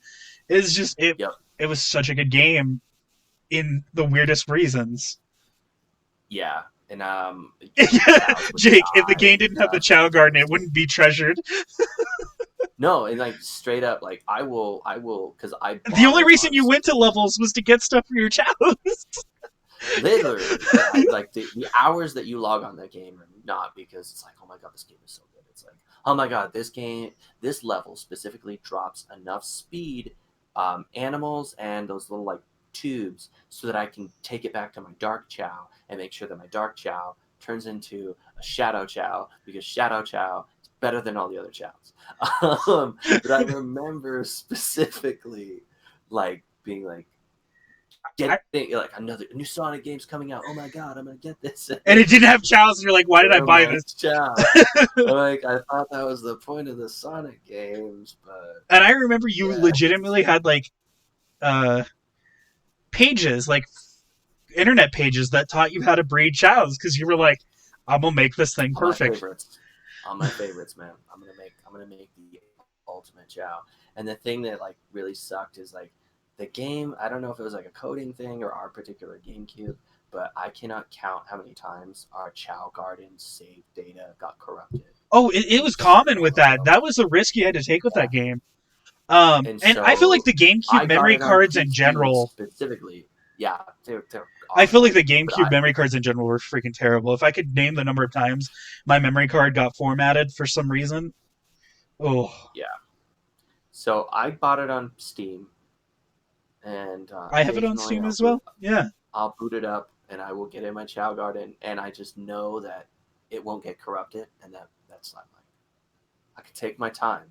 So every once in a while, play a couple levels. I don't really care about the story or like the actual gameplay. I'm like, I need to get the levels that I want so I can go back and feed the animals to my chows and make sure that all of my chows either have alien antennas or dragon wings, and then I'm alright.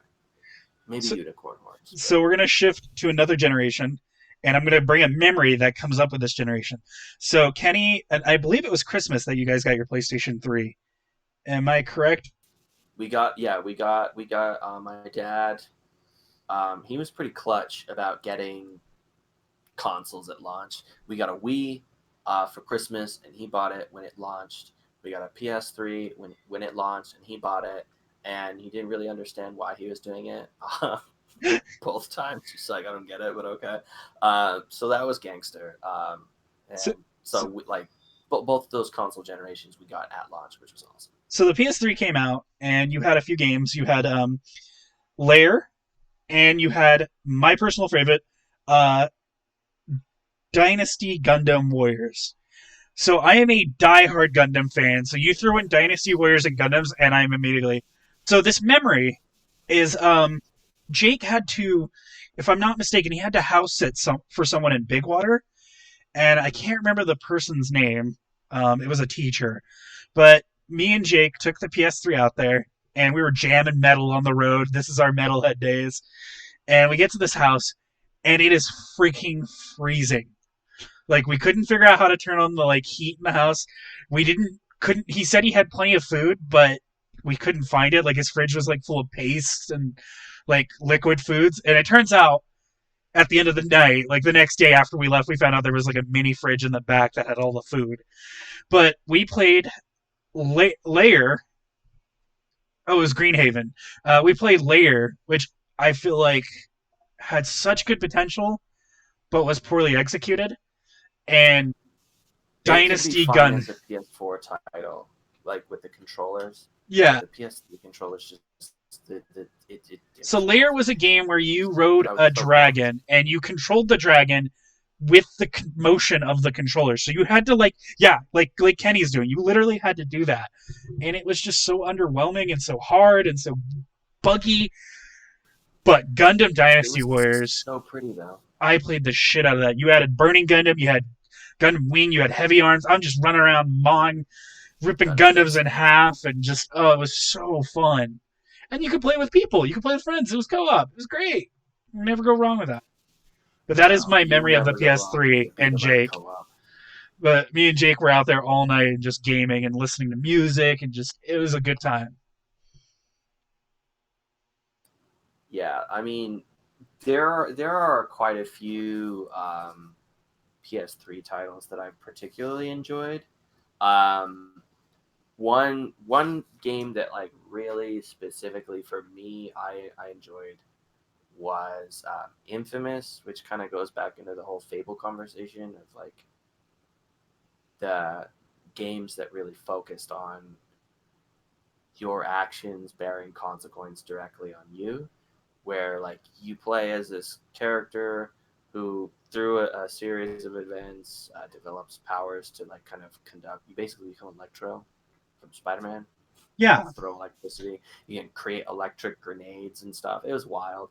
Um, but your decisions kind of affect the way you are as a character, and I thoroughly enjoyed that because it was a PS3 title. It was one of the first PS3 games that I played, um, and the story was really good. It was a superhero story that wasn't like DC or Marvel, which I liked. It was made by the same people who made Sly Cooper, which Gotta love Sly Cooper, Jack and Daxter. great games. I mean, I can't believe we missed them through We going kind through of all skipped. these We kind of projects. skipped that in PS2. And Yeah, Drakengard. Drakengard. Oh, track card. Drakengard was a beautiful game. Um, But this game in particular was so good. Um, like your character, it was another one of those you physically change as a character. Like if you're evil, it's like all the color gets sapped out of not just you, but like your outfit and the clothing you're wearing. Your electricity goes from being like just this neutral yellow electric color to being like blood red electricity. Super gangster. And then if you go good, obviously you're kind of like got this glow to you. Your electricity is like this bright, like bluish electricity. Super cool.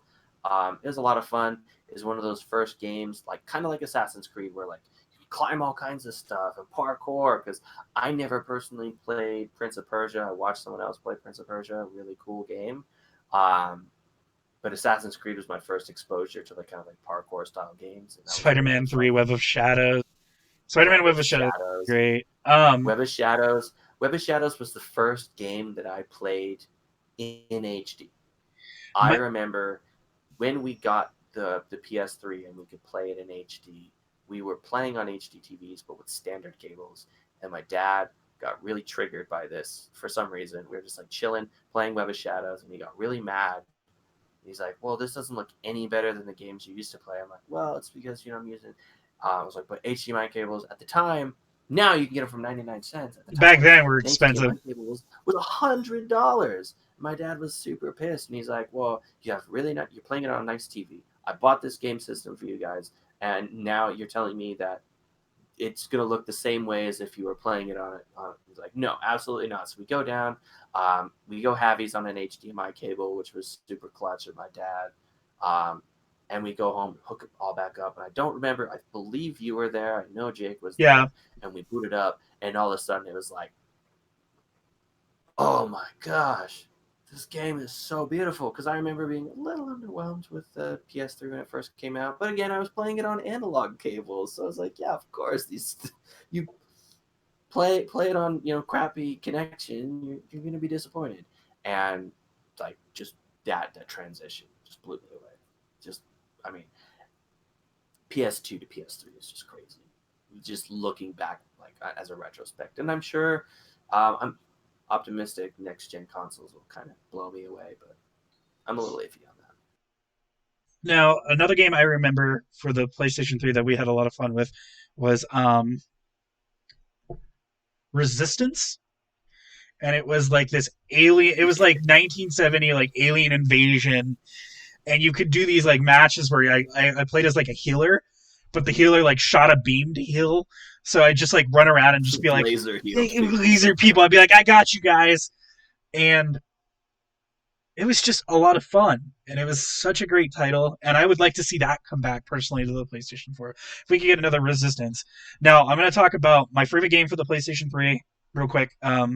If you haven't played it, I highly recommend it. If you like story games, first of all, it's a great game.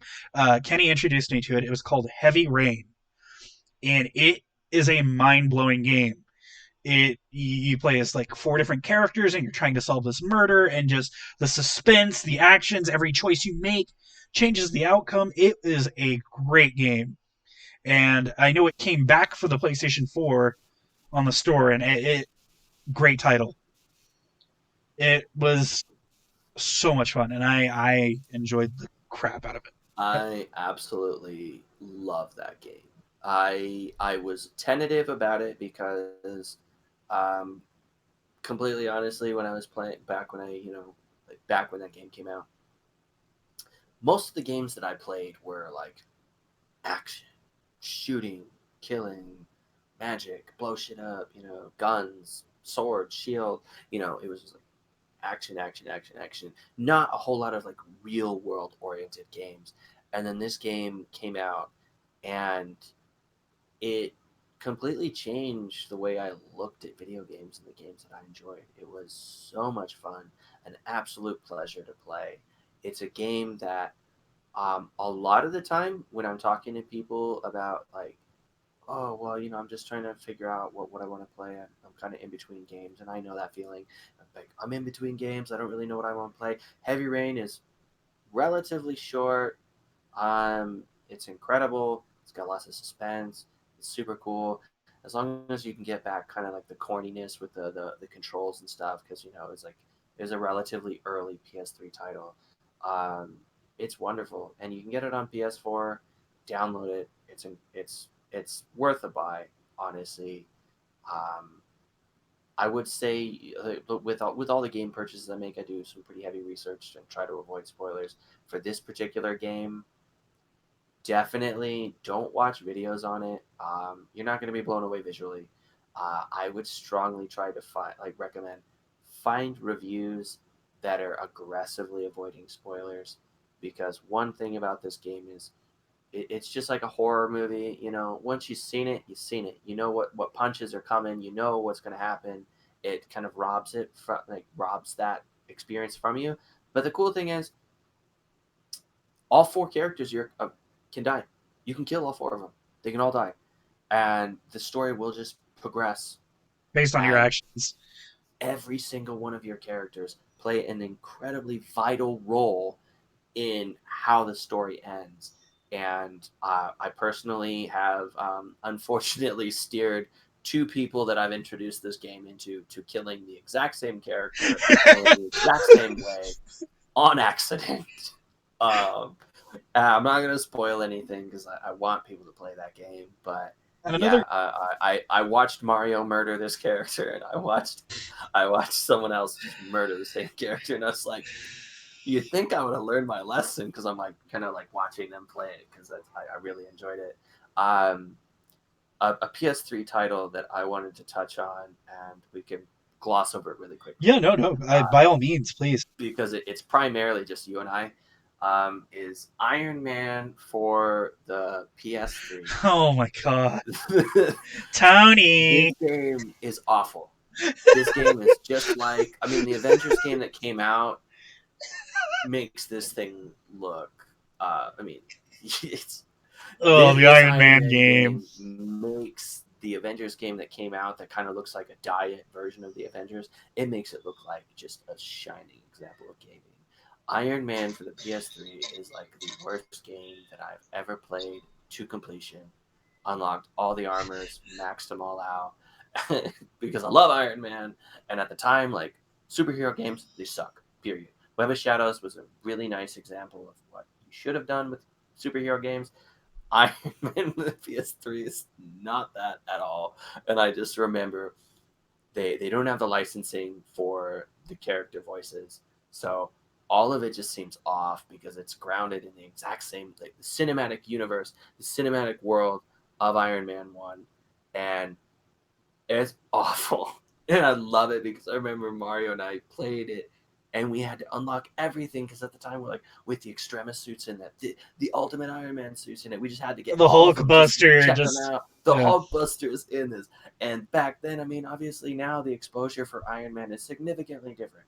But back then, like, that was as good as it was ever going to get for Iron Man games. Other than like the Ultimate Ultimate Alliance Alliance series. that Yeah. were suspect.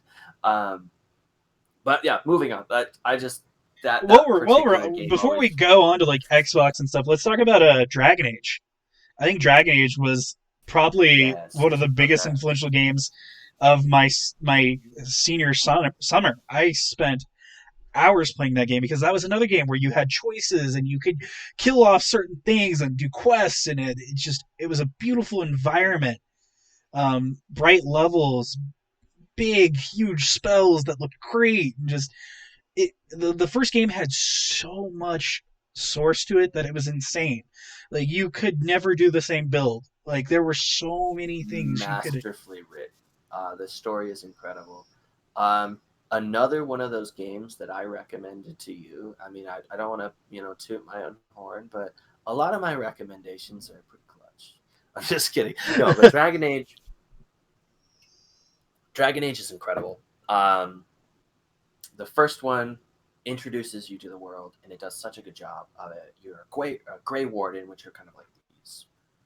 They're like Jedi's in a way, or like these like Kind of, yeah. yeah. I mean, like you're these people. You join this order through a series of events that are outside of your control. You join this order, and you're destined to die. That is going to happen. And so, like, but when you join this order, you become like a kind of a better being, and it's so great. The characters in Dragon Age 1 in particular are really, really good. The story is great. If you're going to play it, I would strongly recommend. This was the first game for me that magic was my go-to. I before that, it was like, I'm going to get a giant sword, heavy armor, and I'm just going to chop everything to bits. And that game, magic, I feel like across the board for every single Dragon Age game, magic is by far the best. You build your character right, you will be broken. You can be completely untouchable in every single one of those games. I mean, obviously, I'm sure you can do that with like Rogue and Warrior. I never mess with that too much, but I remember specifically Mario's build was pretty nasty. I thoroughly enjoyed it. Blood Mage for Unless life. I remember watching you, because I was like, no, I'm not going blood mage, not doing it. I remember watching you choose a different decision, which is one of my favorite things to do with Dragon Age. Is I like to play it, recommend it to somebody else, and watch as much of their playthrough as possible to kind of see the differences in the decisions we make and how we Yeah. approach things. And I outright denied the access to blood magic. I was like, no, no. He accepted it, and so I'm watching. He made this character like super old, this really old guy, get into this fight, and he immediately drops this giant spell, drains all his mana. Then this old guy pulls out a knife, slices his own The throat. blood sprays everywhere. His mana bar fills back up. He drops another one of these massive spells, And I'm and then just he killing does it myself. again. And so he had on because he also went kind of battle mage with his build where like he was wearing heavy armor, and his heavy armor had health regen.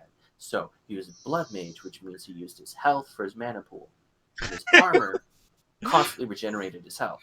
So he just was like, kill myself, bombs, bombs, bombs, kill myself, bombs, bombs, bombs, kill myself, bomb, bomb, bomb. And I'm wearing heavy armor as a mage, so I can't die. You can't hurt me. It was just like watching you do that as like when I was a mage, I was like in the back, like dropping all the same spells and stuff, but I had to use them like strategically, like, oh my gosh. I gotta time this. I gotta plan this out, yeah.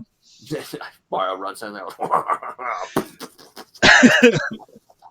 It's just like, okay, I actually have to learn from you. That's interesting. And then obviously your homosexual relationship with the elf was fascinating.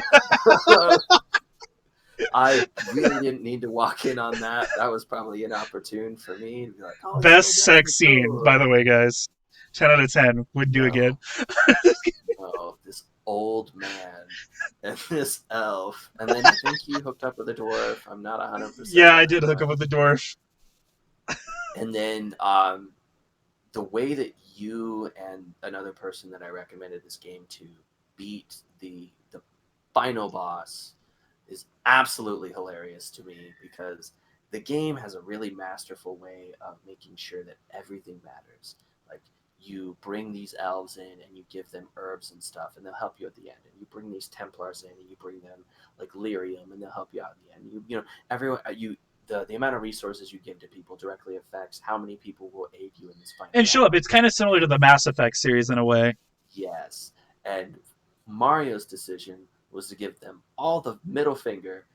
He's like, no, I'm going to keep all my resources. They don't need any of this. It's And like, so- fuck you guys. No one's there to help him fight this giant, like, huge boss. Archdragon. The thing, like, honestly, it's one of my favorite boss battles, because like as you're approaching this like climax, even though you have a party of 4, you still get to interact and see all your other characters in this huge battle, which makes so much sense, because like it's the end of the world.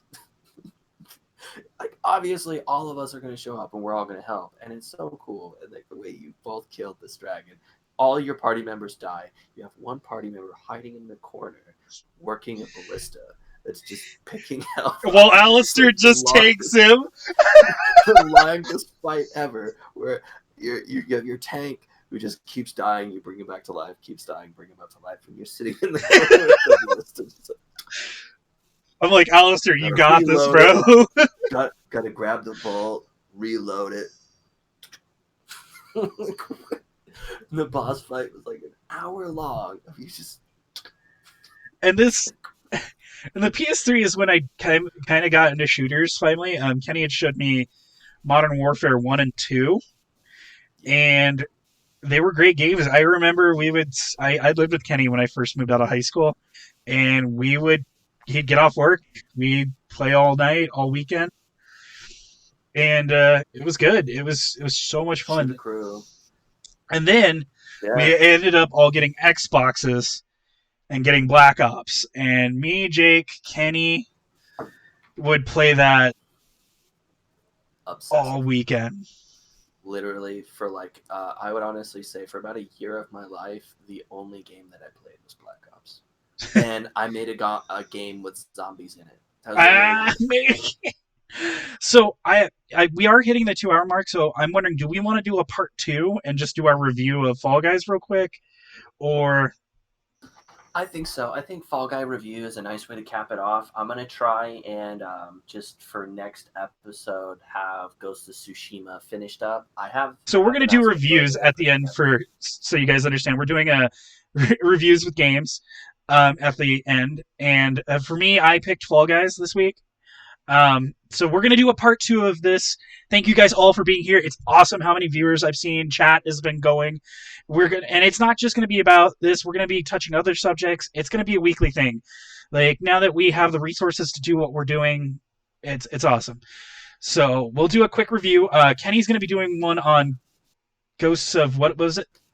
Ghost of Tsushima, and Okay.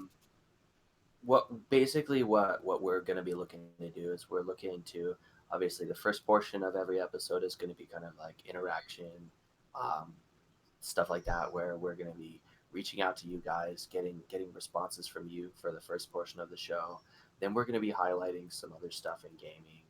It's going to be you like MOBA Champ of the Week or Pokemon of the Week or something like that. Just Yeah. kind of highlight something in games that were really important to us specifically, and just kind of give a quick rundown of those. And then we're going to kind of close it off with um, a game review, maybe a little gaming news, and then probably just a question for the start of next show. Thank you so much, Atomic Steve. That's awesome. And this Discord that I posted, this link that you can see here, you are all invited to this. We post gaming news. We, meet up with other gamers. We do D&D live streams, which Yes, anyone is yes, allowed to yes. join and be a part of. We're all gamers here. We all love each other. And I'm going to be asking more questions every week, so be on the lookout for that. I love the responses and the feedbacks I get. Um, so let's dive into this Fall Guys review. So if you check this Twitch stream, Yeah. I actually have a playthrough for about an hour that you can check out. That's funny. Fall Guys is an insane simple game. It's a cheap game. It's $19. I highly recommend it. Um, it is like the title says. The object is to not fall. So you go through these courses and events with like 100 other people. Well, it's like 60 people, and you just run through and try to like make it to from point A to point B, and it is so well done. It is so beautiful, and it, like I said, it's just silly. Like I had 4 friends last night. Check out that Twitch stream. I think you guys would get a laugh out of it. There's a lot of jokes. There's a lot of humor. Um, but it is a great game, and especially for $19, what's the lose there? And like I said, it's very childish and kiddie, but every course is different, and it keeps you on your seat like the whole time. Like there's this one mode where you're all on this pillar, and the pillar is going around, and obstacles are coming up as it goes around, and you got to stay dead center. So you're literally like jumping back and forth, jumping back and forth. You can grab other players and push them. So like you'll go on a ledge, and like my friend did this to me last night. You'll see in the stream. I jump, and he waits there with his hand out, and I just face plant and full. So for what it is. It's a fun, simple game for $19. I highly recommend it. I think you'll love it. Um, Kenny has messed around with it, so I'll let him put his two It cents. honestly, I feel like it's kind of masterfully put together for what it wants to do. It wants to be simple, approachable, and ready for anyone who wants to play it because the buttons are incredibly simple. I think they're like 3 buttons. Um, the rounds are all pretty straightforward. They tell you exactly like it. One of the rounds is called grab the tail. You either start with a tail or you grab someone else's tail and you try to have a tail by the end of the game, and just the chaos. It really reminds me of those really awesome Japanese shows, game Yeah, like shows the where really it's just wacky game wild, shows. That is a perfect nutty description. stuff. Um, it honestly, I was really opposed to it, but because it's a mainstream thing, it's just like I will never play Fortnite because it's just like culturally popular. Um, but and I don't like shooters anymore. But Fall Guys, I mean, it's $20. It's worth giving it a shot. It was free on PlayStation for a while, which is why we are really trying to get this episode put out beforehand so that Yeah. people can check it out for free beforehand. But it's so good. Um, it's nice. It's a nice cool down. Like you have like for me right now, I have a 1 year old at home, so playing games is really difficult. But like if I have like 10-20 minutes, I can hop in, maybe do 1 or 2 rounds, and or like in between doing like cleaning around the house, getting meals prepped and stuff like that. You pick up around, walk away. Pick up around, walk away. And that's the beauty of it is like at a maximum, like if you make it to the last course, it's like 20 minutes, 15 minutes, somewhere around there. Um, it takes kind of the wackiness of like Mario Party, these Japanese game shows, like these great games where you have such a huge group of people um, all in one place, and it's colorful, it's fun, it's cute, it's not like violent or anything like that. So if you're like worried about that, there's no outside of party chat, there's no like game chat, which is wonderful because sometimes that's the big thing with playing games online is especially with my experience playing Black Ops on Xbox. Um, Great community sometimes. Great community. You meet people. We met people online that we're friends with now. Simultaneously, I've met a lot of people online and had to deal with people online that I don't care for. In Fall Guys, you don't have that. You don't have that at all. You have your friends on Steam. You can, you know, meet people through it, but you don't ever have to interact with them if you don't want. So there's no opportunity for if you wanted to make sure, like, if you are looking for a game for your kids to play or something like that, there's no opportunity for them to come into contact with something inappropriate, which I super respect. Um, I'm honestly, I mean, I'm almost 30.